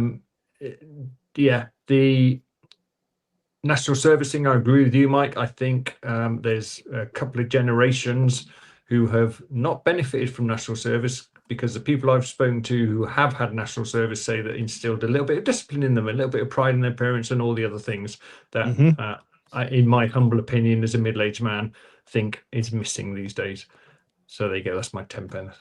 I don't think conscription is likely. I think, like John says, we are at war already. I think we always have been at war. I don't think you're never not at war. There's always a Cold War somewhere in the background.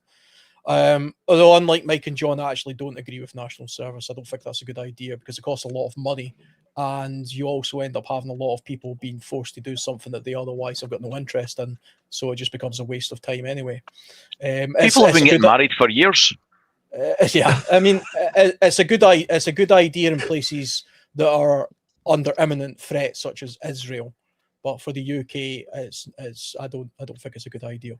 I don't think it would make any difference whatsoever to people's general discipline and things like that. You should invest that money into better R&D, officer training, and the MOD generally, rather than just wasting time training civvies who are just trying to get through it like a prison sentence, and then they'll just do nothing after it. Or worse, they'll just bitch and complain and say, "Oh, I'm whatever sort of group, and I'm against violence," and that's what happens when you try and force people to do something. Oh yeah. Every mental health condition under the sun will come out. Yeah. That's one of the great strengths of the UK force is it's a volunteer force. Exactly. Yes. See, to be honest, morally, I'm against the state forcing people to join the armed forces. That's just me personally, though. I'm very against the state forcing people to do anything. Yeah. I agree. I mean, World War II, before they had to conscript, there was a mass surge of volunteers anyway, because people just want to do the right thing in them situations. That's imminent threat. If it's imminent like that, then yes, absolutely. Yeah. Mike, stack your internal doors against the wall. We will all be fine. There you go. Okay. They have said that it will base off a mix of COVID-19, Ukraine war, and cold old plan in one. Which one of the lessons to learn from? Which one is the lesson to learn from? They have said that it will based on a mix of COVID-19, Ukraine war, and cold war. Cold war plan. Yeah, plan. Right. So we're talking about the leaflet, right? Right. I got it now. Right. Okay. Yeah, it's probably going to be closer to the COVID-19 thing because it's just going to be a lot of piffle. They're not going to do a Cold War plan. They can't do a Cold War plan because we've no shelters. We've nothing like that. And all you're going to do is scare the nation, or it's going to be like protect and survive. Lean your doors up, off you go. It will be interesting to see what kind of pandemic preparedness information they put in there, because I've always believed that a pandemic is a genuine thing that you should prepare for anyway, because that is a genuine thing that could be perilous to the human race or society. It happens time and time again. But the C-19 thing, to my mind and to a lot of other people's mind, was 10% pandemic and 90% propaganda and bullshit and control. So it'll be interesting to see if they add that to it. Worse, it damaged people's perception. So next time they try and tell you to do something for your own good, you won't believe them. The pride wolf. The hesitancy now will be immense. Even with me, I mean, I was caught out with the C-19 thing as well. I acted in a way that I believed was the logical, sensible thing to do. I generally believed the institutions. I believed what the government was saying. I took 2 jabs. I genuinely thought, and then sort of just a couple of weeks after I got the second jab, I started realizing, wait a minute, this doesn't actually make sense. The mask thing, and how does me getting jabbed affect somebody not getting jabbed, and it didn't make any sense. And then as times went on, I've done a lot more digging into it. I've realized I was hoodwinked like everybody else, unfortunately. Yeah. So if I was to be told there was another, I mean, the thing is, imagine there's a pandemic where it genuinely is bad, where let's say every time somebody gets the virus, got you covered, boys. See, we've all toilet roll and masks stashed away. Let's imagine there's another pandemic in the near future that genuinely does kill 80% of the people that is caught by it, and everybody's just like, oh, I'm not believing you. It's bullshit. I'm going to stay away. Millions of people would die because of hesitancy. That's the biggest tragedy, Alan, that's come out of the whole COVID-19 thing, is the damage and the trust to government institutions. Because we all sat there and watched them on the TV put the fear of God into people. And have a party. And now it turns out half of it was a lot of bollocks. So what do you do? It'll be like that on the day. What do you do? Who do you believe? Which will cause hesitation amongst everyone. I think largely, see from what I can see from sort of, especially within our kind of community, the instinct there is to pull down the institutions and disbelieve them. To my mind, what we need is better institutions. We don't need to get rid of the institutions. We just need better, more honest institutions, and we can only do that by holding our politicians to absolute account and forcing them to give us the absolute truth, and not deliberately polish over or make political points of the information they're giving us, because that's what happened, and they openly admit that now. They were giving us information that was based on a political narrative and not the truth, and they just have to be honest. They have to treat us like adults and just tell us what the hell's going on. The state does not have the right to keep things from us. Pipe dreams, Alan. Pipe dreams. Honest politicians. Pipe dreams. Now the Welsh Senate passed a law making it illegal for a Welsh politician to lie during the up-and-coming elections. Why they had to pass that law in the first place, I have no idea, but they have. Yeah. I'll see how much they enforce. Good luck with that. I honestly don't believe Nicola Sturgeon during the pandemic in Scotland said a single honest thing. Not a single thing that was honest. No. And that's not Trusting Jimmy Cranky. That's not just a political thing. I'm no fan of the SNP, but I genuinely just believe everything she said was a lie. Every single word. Yeah. Which is terrible. Sounds familiar to current times. Do you think this is it?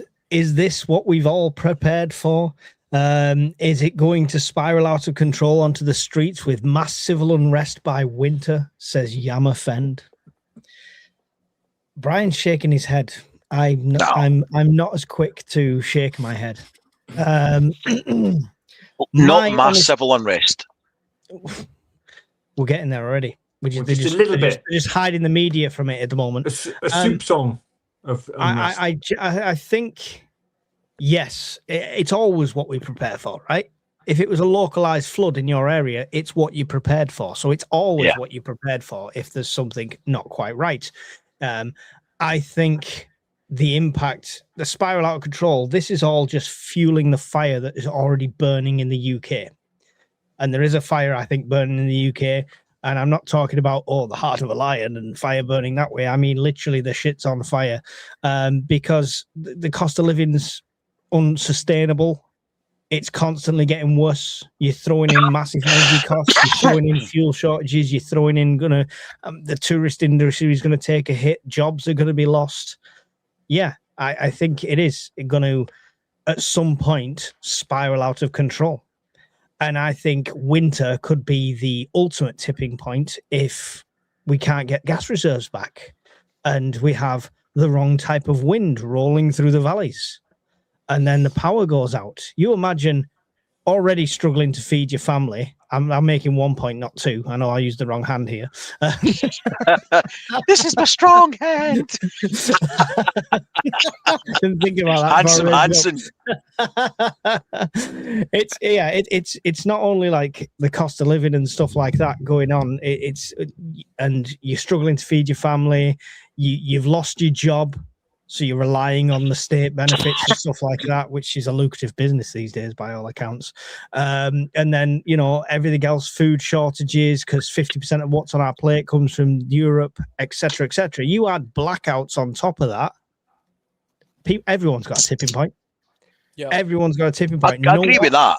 Nobody is responsible for their own situation unless you're a prepper. So yes, they need I agree with that. They need somebody to blame. So whether that's storming the local MP's house, whether that's going in the town protesting, whatever they decide to do, not advocating any of it. Disclaimer. Look what's happening in Ireland. Yeah, exactly. Yeah. Look what's happening in Ireland. It's already happening. We're already seeing it. And usually what happens like in Ireland, it could end up spilling over. So I know Brian was shaking his head and stuff, but I'm getting more prepared now than I have been for the last 10 years. So that's my 2 cents. Well, I don't disagree of local civil breakdown. Like, see what you're saying in Ireland with fuel protests and stuff like that. That obviously does happen and that will happen and it will happen again. The winter we're headed for this year is unique. And if it's a bad winter, it'll be unique for all the wrong reasons. And we touched on this last week more than once, but we're now getting to the perfect storm of a lot of demands on the grid, a lot of maintenance not being done, a lot of fuel supplies we may not get or replenished in time, because we don't know how long this shit show is going to last. And even if it restarts tomorrow, things probably won't be back to working order again, like normality, by October. So I don't know if I'd say we'll have national disorder, but certainly local disorder, like we're seeing. Yes, I would agree with that. But winter this year probably worries me more than any that I can remember in my lifetime. I tell you what is obvious in just the past year. We live in a far more unpredictable world. We live in a far more dangerous world. So many different things have happened just in the short time that I've been talking to you guys. So many different random crises have happened, and that's not normal. It genuinely is just one thing after another happens. As if you work with Mike a bit more. So the falling down the stairs, the fires, the floods, the cutting his hand off. It's like it's happening at a world level. He found 6 children somewhere. He's just shaking his head. Carry on, Alan. Sorry. Sorry about the rude older generation. Carry on, Alan. It's a dangerous time. It's a time of uncertainty. So for that reason alone, I think there's more reason to be more prepped than at any other time. You know, I definitely am. I'm taking prepping more seriously than I ever have in my life before. You know. Mm-hmm. I jumped ahead for a second because this is related to it. Pikmin, yes. And that is why I'm prepping more than I ever have before. So, yeah. I think the UK is the proverbial frog in the boiling water, the slowly boiling water. It's so slowly incremental that we won't notice it, and we'll just take it every day, a little bit being chipped away at every day, and then there will be a moment where collectively as a nation we'll just have had enough. I think if the crisis in the Gulf goes on next year, there aren't going to be fertilizers to grow crops, so we could see, I'm not going to say food shortages, but we could see limited supply of some things. You know, I do envisage us having rolling power cuts this winter if the crisis carries on. And with Trump, if Trump doesn't get impeached soon, it's going to carry on. Yeah. Right. Go, Brian. See, just for my own interest, we've asked our opinions if we think things are going to be bad, a bad winter this year, or social disorder. We've got hundreds of people in the chat. I would be delighted to know if it's just us think this, or if everybody thinks this is going to be something that's going to happen this winter. Is everybody getting a bad feeling in their stomach looking at what's going on, or is it just us we're a bit more jumpy? What do you guys think? Hang on. Michael, do a wee poll. I'll set up a poll while you two give your opinions, Alan and John. Give me a second. I've always said as well, the gut feeling is that's a real thing. It's a real thing that you can't be ignoring. That it's a mechanism built into us for survival, and we do all feel that there's something slightly off with what's going on in the world. I feel it. I made a video dedicated just to that very topic because I think it's a lot more common now for people to recognize that and see something is going on that's out of the norm. It's not scaremongering. It's not DX bullshit. I think it's genuinely the case that we all notice something's going on. But the UK, British people as a culture don't generally have like revolutions or anything. We don't all get up in that. The French riot over bloody everything. British people generally don't do that. There's always protesters. You'll get protesters. There's an animal rights protest in Glasgow right now, I think. Right, but that always happens. Because we're at the right level of fear to be obedient. Well, that's it. I mean, we are we less free than the French? I mean, that might be the case. It might just be the case that they've got a little bit more freedom, and they exercise that freedom by sticking 2 fingers up to their government whenever they feel their government has overstepped the bounds. Yet in Britain, we seem to just bend over. You know, you only need to take a look at pensions, which is off topic, but you can see the vast difference between how we take a pension increase in age as opposed to what the French would tolerate. Yeah, So yeah. I don't think we will get mass unrest in this country because I don't think we ever have. But we will definitely see something coming, and I think this could be, if it is a bad winter like Brian says, we'll definitely see something out of the norm for what we're used to. Yeah. Before we get John's opinion on that, I'm going to put the poll up. It's super simple. Will SHTF happen in 2026? Don't type anything along with it. Just type 1 for yes and 2 for no. There's no maybes or don't knows. There's no on the fence. So just type 1 in the chat for yes and 2 in the chat for no. John? Yeah, I always take an evidence-based approach to any view I form, and the evidence is there. You can try and ignore it. You can say, well, that's just a coincidence, or that's just a one-off.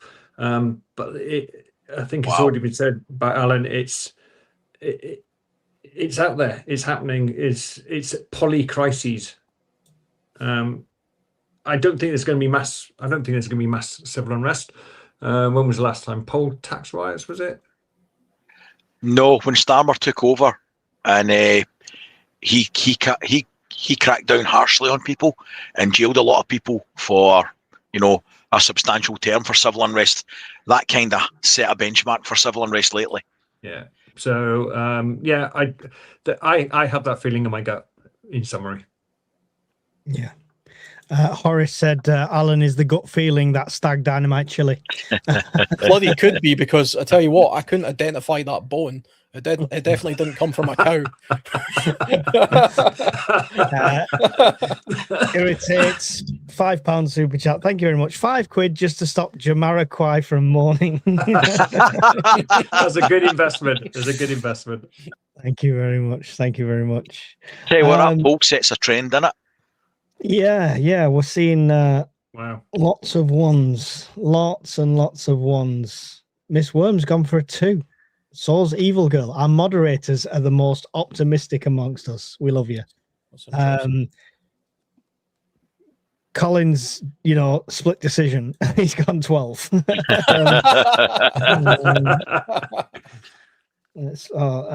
You only 1 vote counts. Slim Yin. Yeah. Not 10 in a row. It only counts for 1 per user. In the chat, Computer Branchline just made a good point. He said mass civil unrest in Northern Ireland is a summer sport. So, there you go. Yeah, summer riots are a national sport. There you go. Yeah. But we're seeing that now, right? Yeah. I don't think they're It's interesting to get feedback like that. Don't you think? Mike's finger. That is very interesting feedback. Yeah, absolutely. Because that gives you a benchmark of the feeling of everybody else. Because we've got people from all over the world in this chat. States, Australia, New Zealand, a lot from the UK. 54 people voted, 44 said yes, 10 said no. For full disclosure, we do have to bear in mind that we are a target audience where we are predisposed to think this. I would agree with that. Yeah. So, but that is still very interesting. Yeah. I have 2 kids I need to prep for 100%. 100%. Nobody wants to see their own kids. No better reason to prep than to look after your kids. Exactly. Nobody wants to see their own family in that situation. What's that? Are the mods more optimistic, or are we actually more pessimistic about what constitutes SHTF? True. Bit of column A, bit of column B. Yeah. It is a very binary question to a very broad sort of topic. So yeah. I like to keep things simple. But anyway, we'll close that poll off. Thank you for that. 80%. So there we go. It gives you an idea of the feelings. Obviously, like you say, it's a target audience at the moment. Can we have a column graph next time, please, Mike, rather than a bar graph? Right to stream. I like a pie chart. I like a pie. A pie chart. Alan, I want a pie chart. I'm already paying them £60 a month for the software, so I'm sure they'll take your suggestions. We want a fry Bentos, tin pie type chart.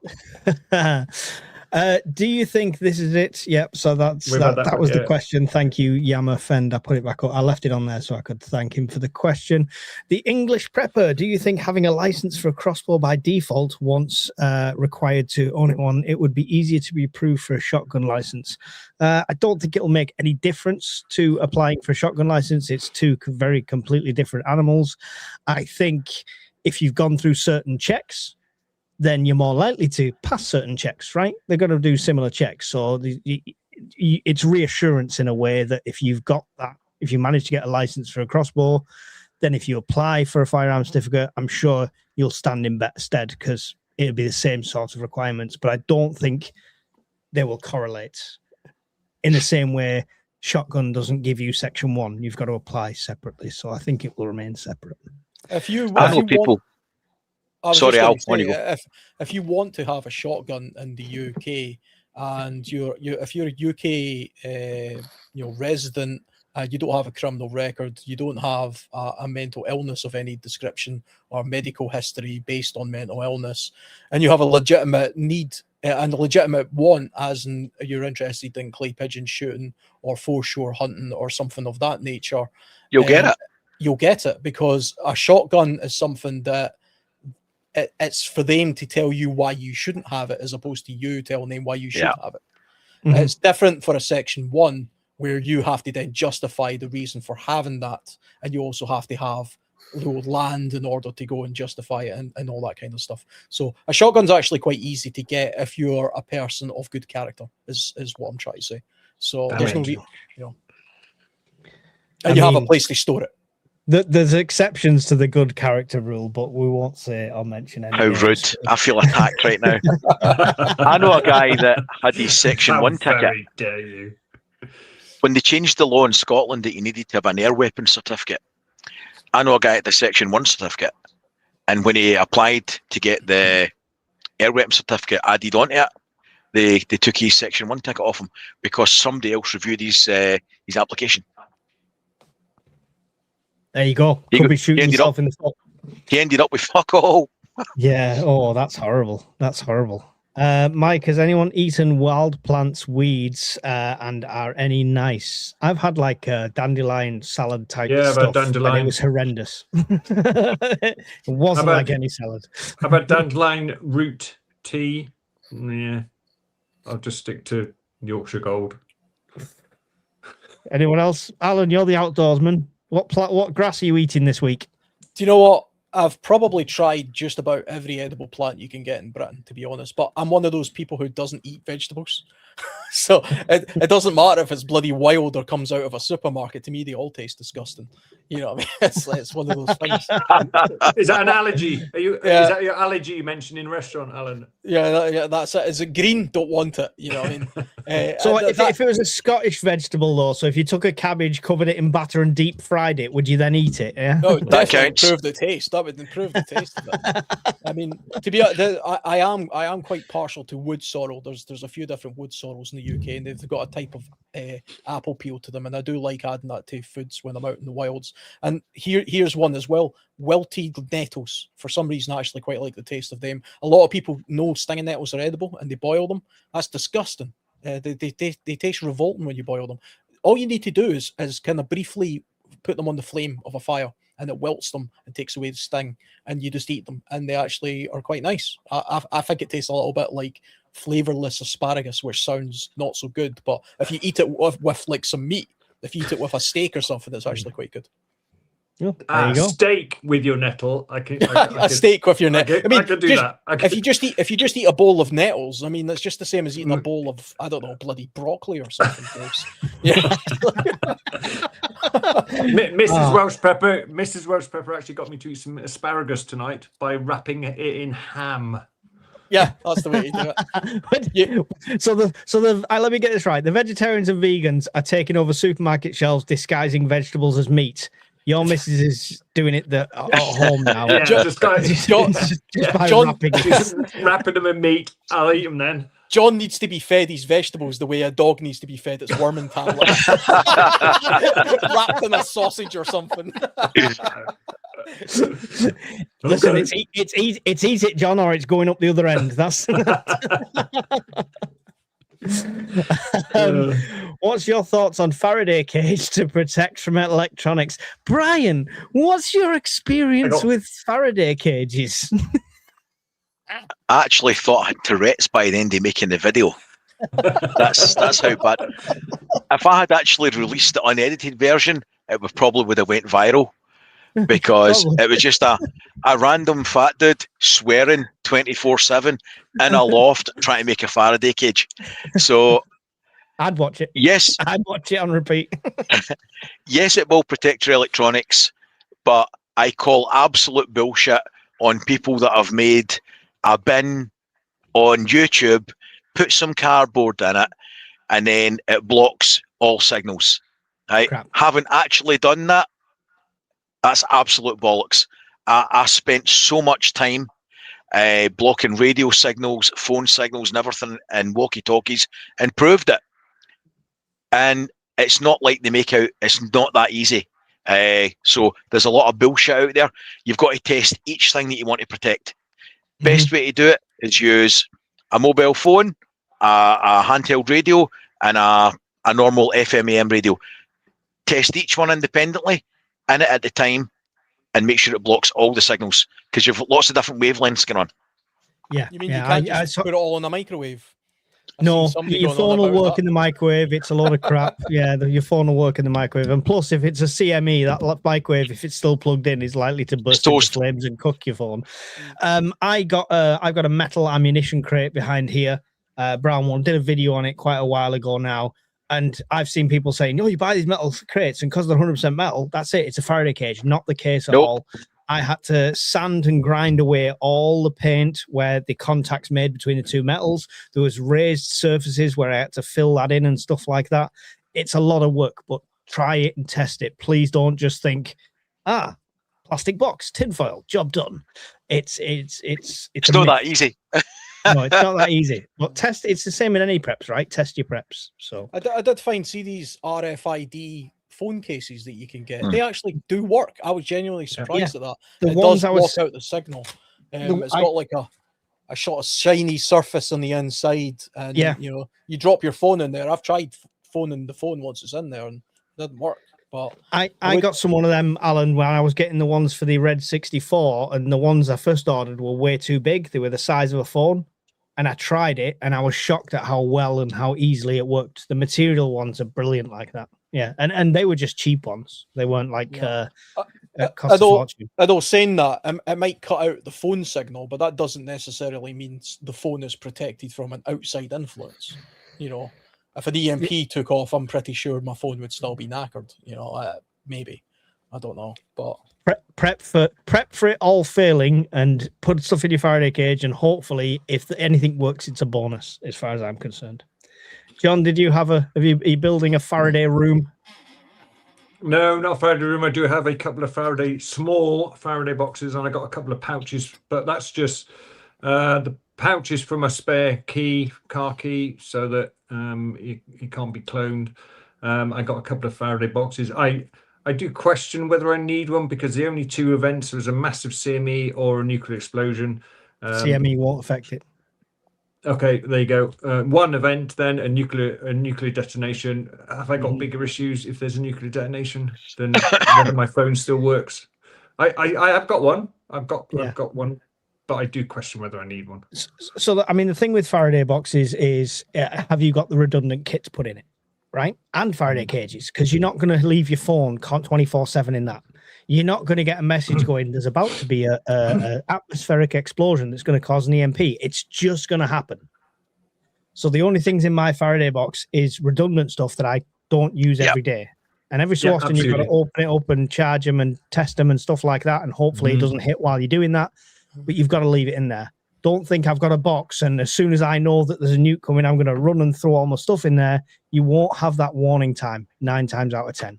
And the reason CMEs won't affect it, just in case anyone doesn't know, is it needs a massive aerial to receive the signal. Attenuate. What's going to be affected by that is our huge power lines that are going to act as giant antennas, and it's going to come down into the houses.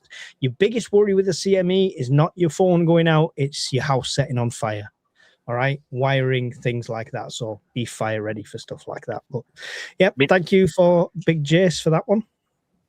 Sorry, were you going to add something there? No, I was just going to say, folk need to bear in mind as well that there's a lot of variables with EMP. That quite rightly, as John said, what caused it?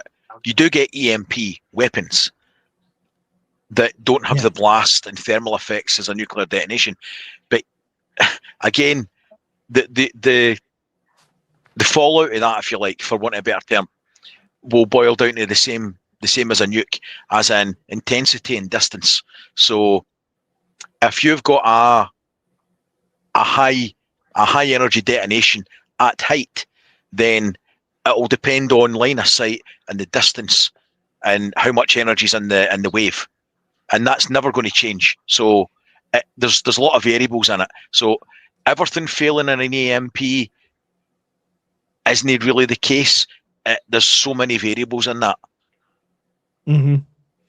Yeah, everything is theoretical, right? So it's just a case of, you can only do the best you can. I'm going to have to ask everyone to stop questions now in the chat, unless it's one of the super chat ones, and we might be able to squeeze it in. I've got 16 still starred. We're going to try and get through these as quick as possible. Otherwise, we're going to be here all night, and it's a school night after all. So let's try and quick fire these round. I'll pick somebody for each one. So, John, 5 items to carry every day in your car. I carry one of those little pneumatic tire inflators. I carry water. I carry my what do you call it? Not a bug out bag. It's a you know what I mean. Skin suit. Have I got to 5 yet? Have I got to? Oh, my ball gag. And is that 5? Sorry, was that too much? That's enough. Alan, go on quickly on this one. 5 items. So I carry a tire inflator. I've got a puncture repair kit.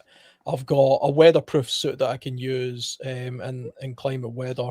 There's a 12-hour candle in my kit. And the 5th one, what else is in there? I've got a tow rope as well, actually, and I've also got an electric jump start. And I've created a video for this very subject, if anybody's interested. Ooh. There you go. There you go. Thank you, English Prepper. Go and check out his video on that one. Brian, does a house gas supply cut out? So does house gas supply cut out after electricity grid shuts down? Yes, but that's not your problem. The problem is your boiler will shut down, the igniter will only work, and also your circulation pump for your heating system will only work. Although I'm not telling you how, but there's ways you can get around that. Yeah. But I mean, if yes, we're talking gas hobs, you can turn the gas on and light it with a bic, right? Yeah. Yeah. Yeah. The actual pumping of the supply, the actual pressure for that? Depending how many people are drawn from it, seasons, then eventually what's in the pipes will be gone. And then they'll have to purge the pipes once it's gone. So again, like the grid going down, if the gas supply goes down and it's all gone, big problem. Yeah, and it's a matter of time. Same as the water. Don't forget, the guys, the water pumps require electricity to get that water up your hill to your house. Fill your bath, fill containers, stuff like that as soon as the power goes out, if you expect it to be a long-term thing. Question for John: what info do you have in your prepper binder? I've got all sorts of stuff in here. I'll just give you the main. These are the main headings.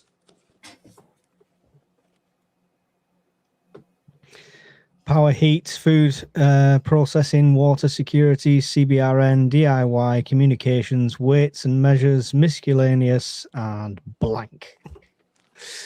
I'll try and hold it up for you as best I can, but it's just basically just print offs of all sorts of shit. I've got a bit of radioactive decay there, water collection manual, treatment manual. I've got list of medications, what I can use them for, how to skin a rabbit, because I haven't done one for a few years.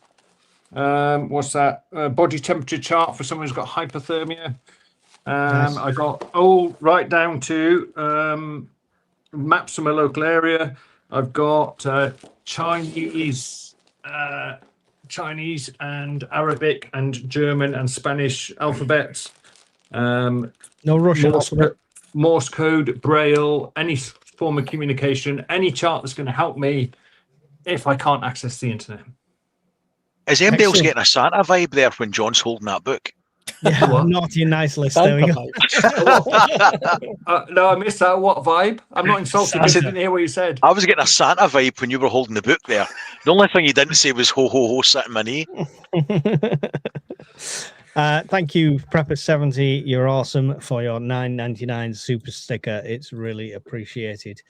Do you know, I once created a video. We just talk about skinning the rabbit there. I once made a video of how to skin a rabbit without tools, and you can do it in a oneer, just in one technique. And YouTube banned me for 30 days. It's the only ban I've ever had from YouTube. And I don't know why, because there's loads of people who show that kind of stuff. But yeah, I got banned for that. So it's not there anymore for that reason. Maybe you should have killed it first was the problem. I think that's maybe where you went wrong. I don't understand it. And Pets at Home had a real issue with it as well. Is it in the back of the store? No, It probably was on a farm. it's not the best video to release at Easter, Alan. That's It was very humane. Weirdly enough, I've got other videos of like preparing a duck and a woodcock and a pheasant and things like that. They're all still there, but for some reason, Fluffy the bunny, didn't YouTube didn't. You Like could probably re-upload it. Some wet wipe probably just reported it. probably.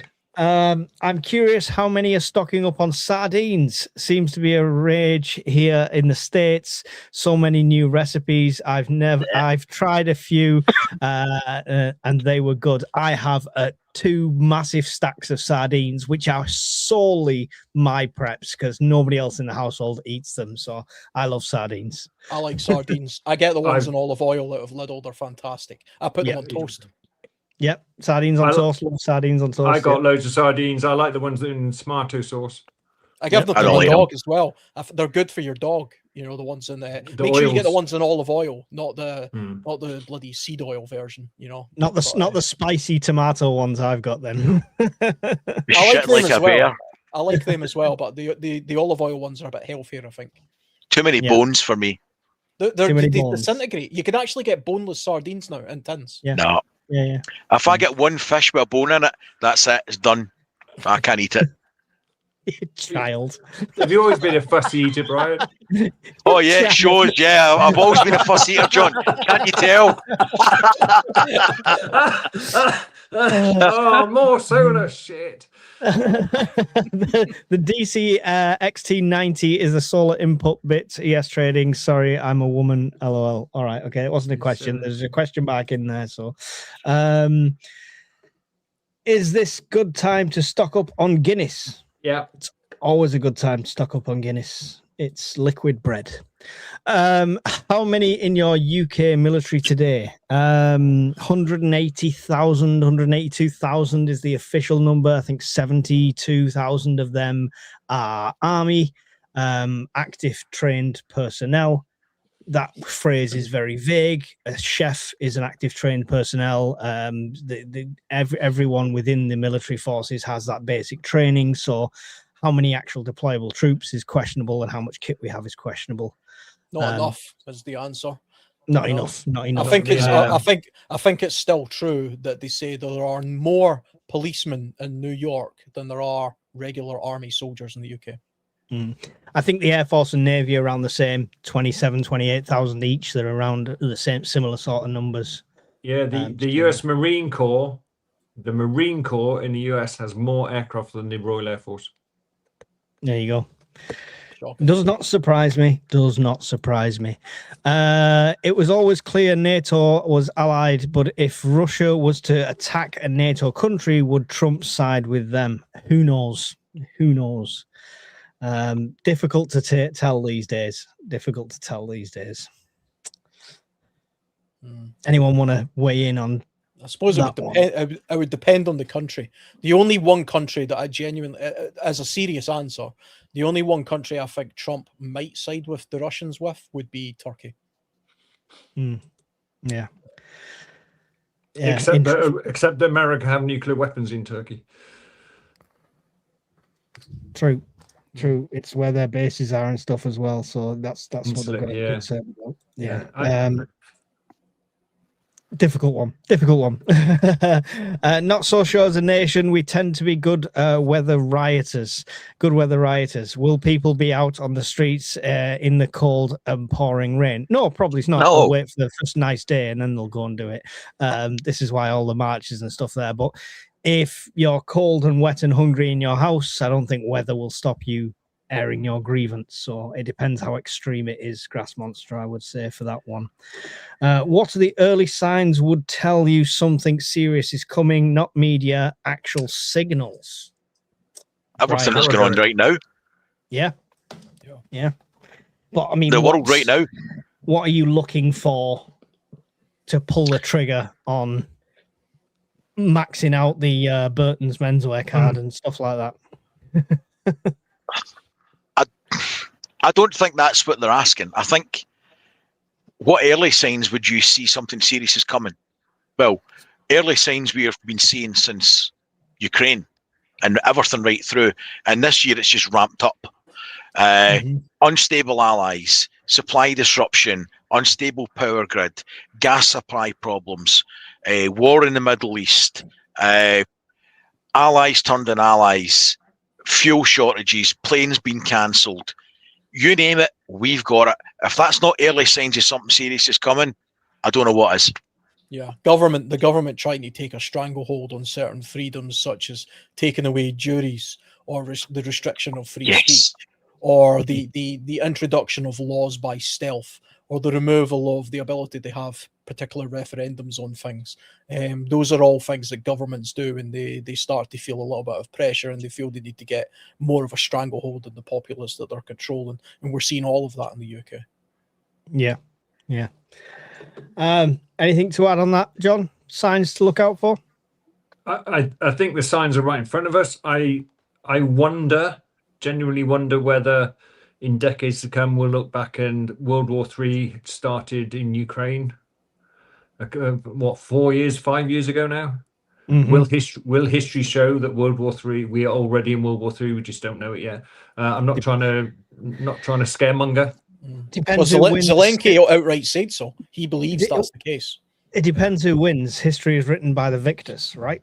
But yeah, in terms of what early signs would tell me something's coming, yeah, I'm getting the early signs. My early sign radar is pinging all over the place.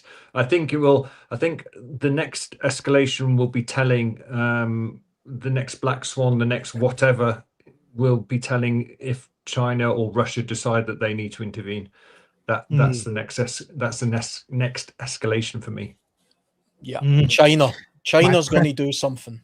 My preppy senses are tingling, he says. My prepper senses are tingling. China's never going to get a better time than now, because America's using an immense amount of munitions and using up a lot of airframe hours and using up a lot of boat engineers and using up a lot of people's hours. Long story short, they've been building for this.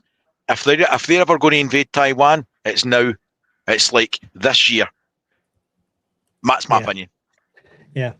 So yeah, the early signs are already there, and the sources are all around us. Many of us don't trust mainstream media, but many of us still watch mainstream media. Usually, the truth is somewhere between the extreme craziness and the outright lies, and usually the truth's somewhere in the middle. So just best judgment. There is 4 questions left to go, gentlemen, and I will let you go. Still over 300 people in here. Really appreciate you being here. The best way to support the 3 channels that are here. John does not have a channel, but you can catch up with him on the Discord. But make sure if you're on mine, you go and check out Scottish Prep 73. You go and check out World Survivalist. The moderators have been posting the links in the chats all the time. Best way to support all of our channels is liking, subscribing, watching our content. The guys have monetization on their channels. I've got Patreon as well, which is the best way to support my channel. So we really do appreciate you. And I just wanted to get that out before you all leave at the end when you know it's the last question. Next one. With the world falling apart, have you updated your EDC with extra bits? Yes, a knife that I'll cut my finger off with. So my EDC, many people have seen before, is a huge bunch of keys that is very loud, but it has all sorts of tools on it. Before I've done videos on, I've added this, and now this is literally an EDC. I always used to think, would I have it in my pocket? But I got this awesome case made by a weapon collector who has a YouTube channel as well, and he made that and stamped my name in the top. And inside this is a completely UK legal knife that I got through Amazon. It's still got a bit of my blood on it, as you can see there. Don't try and pry. It's very sharp. Don't try and open a tin of paint with it and pry in the direction where it can close on your finger here, because that's what just happened to me. But don't show us what you did. Yeah, genuinely, I never used to carry this. Despite it being an EDC knife, I never used to carry it. The climate the way it is now, this now lives on my belt. Usually I've got a jumper or shirt that covers it. So that is part of my EDC because of current times. Anyone change the EDC or the loadouts at the moment? Changes by season for me. Yeah. All right. So it's just basically adding winter items and things. Yep. I might replace an older item with a newer one or better kit. But basically, other than that, I just replace by season. Yeah. Yeah. Alan, have you added a bulletproof vest to yours or anything? No, I mean, to me, an EDC is an everyday carry, something you carry around with you all of the time, and I don't really have something like that. But I've recently just literally created an EDC for a motorcycle, which is just a fancy way of saying a toolkit that can double as a utility pouch for other uses as well. But I carry all of the time whenever I'm on the motorcycle. I posted a picture of it in the Discord. Video coming soon on that at some point. But yeah, I took a bit of time to put that together. Excellent. Excellent. John? My EDC is pretty refined. It's pretty minimal as well. But the one thing I would say is if you don't have an EDC, put one together, watch a few videos, because I literally use mine every day now. It gets me out of the shit nearly every day.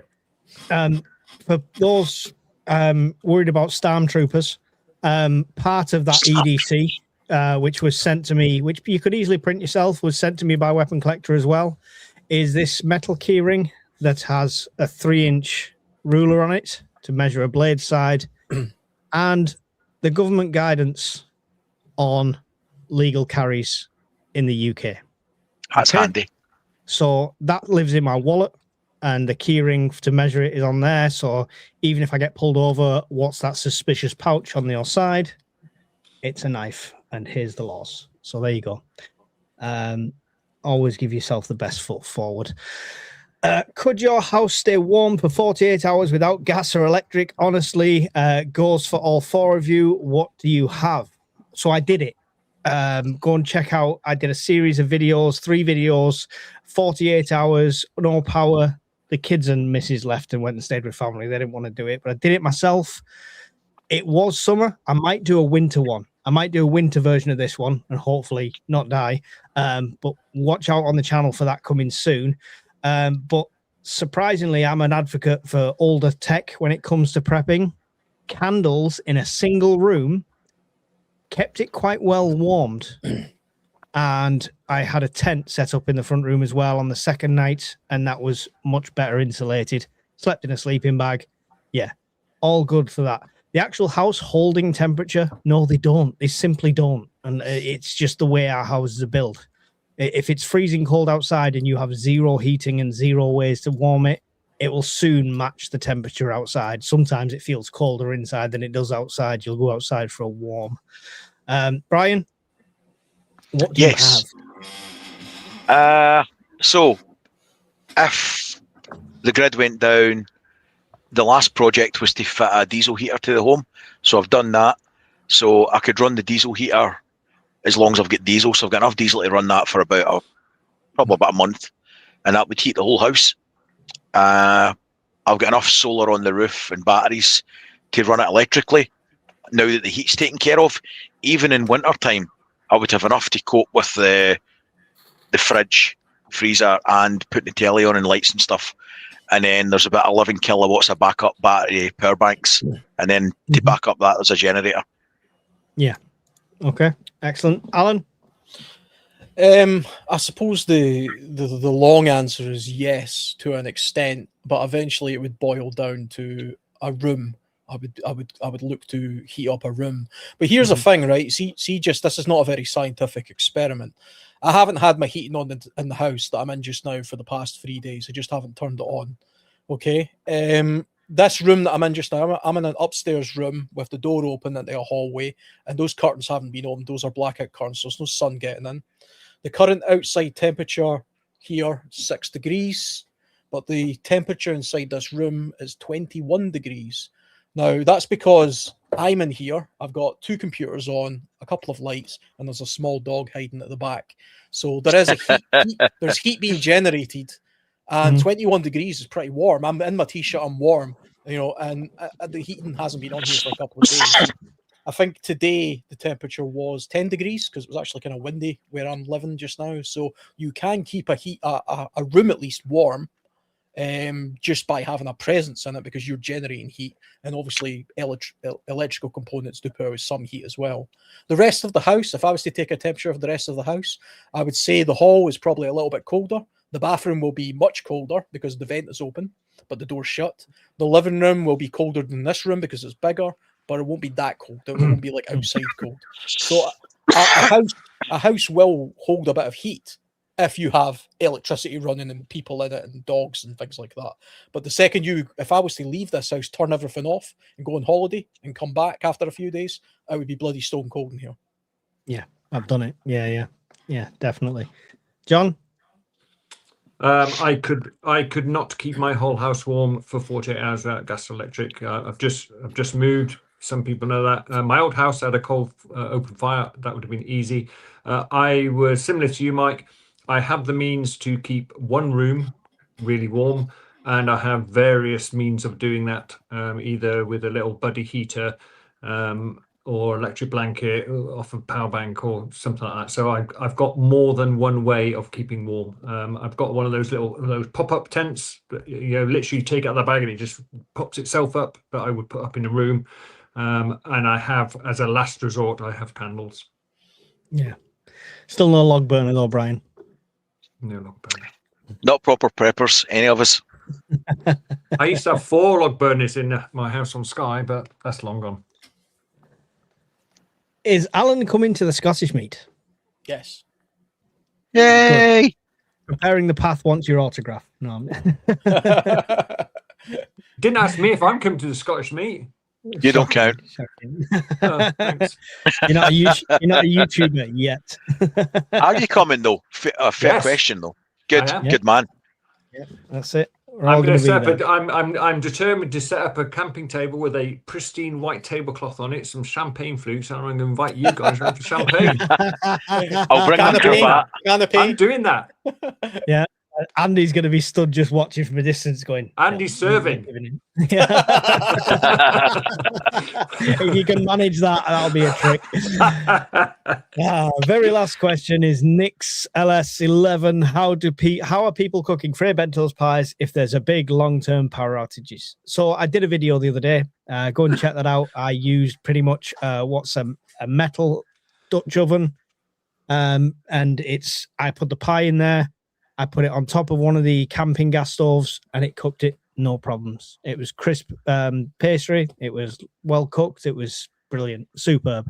I am going to attempt the same on an outdoor grill and an outdoor fire at some point, and we'll see how that goes as well. But like little Dutch ovens, anything like that, this is a metal one that I've got. I know you can get cast iron ones and stuff, so there's ways and means. So there we go. End on a pie.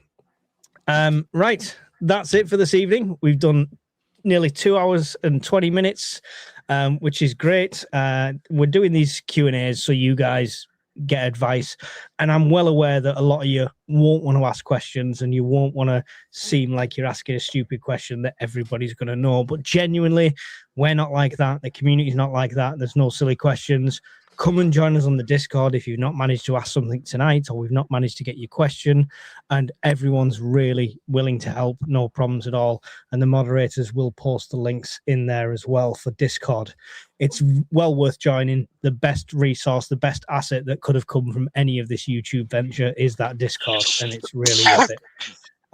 Thank you to the moderators tonight. I've seen loads of you in there, so I appreciate every single one of you. Miss Worm, our chief mod, don't forget, be like Mike, go and buy the book. This is by Miss Worm. She will link that as well. I've not read it yet, but I will get through it, and I will be able to show Brian and all that lot up when I've read it fully. So that is the whole ambition, to read it for that very reason. We're going to ask you questions on it, mate. That's fine. I'll have a pop quiz. Not a problem at all. John, any final... Yeah, go on. Maybe you could do a fireside at the Scottish Preppers meet to talk us through the book. Well, we will be doing a live fireside at the Scottish meet like we did last time. It was loads of fun. JP was an absolute hero with the tech and getting it all set up, and we'll be even more prepared for it this year. So yes, I'll talk you through the book there as well if we have time for that one. John, any final thoughts on the current state of the world, the current state of prepping, and everything we spoke about tonight, and your goodbyes, please? No, just look at the evidence, look at the trend, prep within your means, don't go mental, because it might just not happen. But yeah, be wary, be alert. And I don't have a YouTube channel. I have no intention of getting a YouTube channel, although seeing all the thousands of pounds flowing in tonight, I think I might set one up. And thank you for your company tonight, gentlemen, and thank you for everyone who's joined us online. The thousands of pounds flying in tonight. You ought to go and join like Agenda-Free TV or 2C TV and watch their super chats going ping, ping, ping, ping, ping. We like get a $5. Who stole Bad Santa's medication? Yeah, we get like a $5 every 6 months or something. Book 2 coming soon, Miss Worms. Right, you better read that first book. Yeah, no, yeah, I need to get the first one done. Yeah. Alan, any final thoughts? The state of world, the state of the nation, prepping, etc., and your goodbyes? I would say it's a good time to be looking to prepare yourself as much as you can, but don't become overwhelmed with the 24-hour news cycle, because I think that has a lot to say about the way a lot of us feel that's not really helping, that 24-hour news cycle. But I would also say skills are free if you can learn them yourself via books and videos. The internet is a fantastic place for learning skills, and YouTube and things like that. Costs absolutely nothing to do that, and that's the best way to prepare yourself, is to prepare your mind, in my opinion. So yeah, and go outside, because that a lot of people just don't do that. I say that all the time, but go for a walk. Start including the outside and nature as part of your daily lifestyle, and it gives you time to think. Even if you're going for a walk in the woods and having to think about what you're going to do with your preps, that's a healthy way of doing it, I think. Excellent. Don't forget to go and check out Alan's channel at World Survivalist. Loads of cool outdoor stuff, some great talking head stuff with some awesome backgrounds and stuff, and some collaborations with me and Brian, and future collaborations to come on there as well. So make sure you go and subscribe to Alan at the World Survivalist. And Brian, if you can subdue your old man coughing for 5 minutes, do you want to give us any final thoughts and your goodbyes? Seasoned. I prefer the term seasoned. Don't forget, the only reason we prep is to give you a sense of security and a measure of security physically. You get none of that if you're panicked all the time and you're worried all the time. So life comes first, prepping comes second.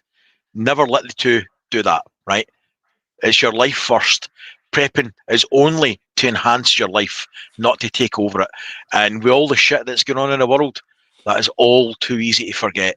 I don't mean to preach, but it's really easy to go down the rabbit hole and just get caught in this doom spiral and make a lot of mistakes and spend a lot of money. Yeah, definitely. Jess Pixie asked about the desktop app for Discord. No, you can use iPad, mobiles, anywhere the Discord app is on the App Store. And then you just, once you've got the app, use one of the links or send me a message or comment on one of my videos and ask for a new link, and I will send it you on there and you could join that way. For me, the guys have said it all best they can. You know, don't go nuts, don't go too crazy. Keep a close eye on the news, but don't get sucked into it. We've just had an awesome winner on my Patreon who's won a shed load of Gerber gear, nearly 280 quid's worth of stuff for a £5 Patreon membership. And it's the best way to support my channel, doing the firesides, doing all of this. The best way to support that is through Patreon, and memberships start from £5 a month there. And you get exclusive content, including me unfiltered. So all the stuff I can't say on YouTube, I say on there. So go and check that out. If you've got 5 minutes, it'd be really appreciated. Thank you to Miss Worm. Go and check out her channel and all the moderators. And from us, we will see you in another fireside, hopefully really soon. Goodbye. Later, guys.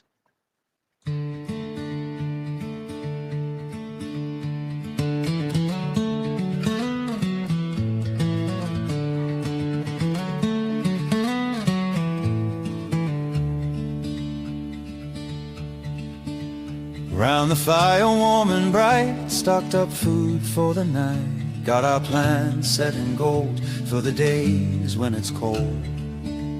Tools and gear stacked up high in the cabin we reside, listening to the winds howl, prepping for the morning's prowl. At the prepper's fireside we stay, ready for that fateful day. Stories shared and hearts alight, round the fire every night.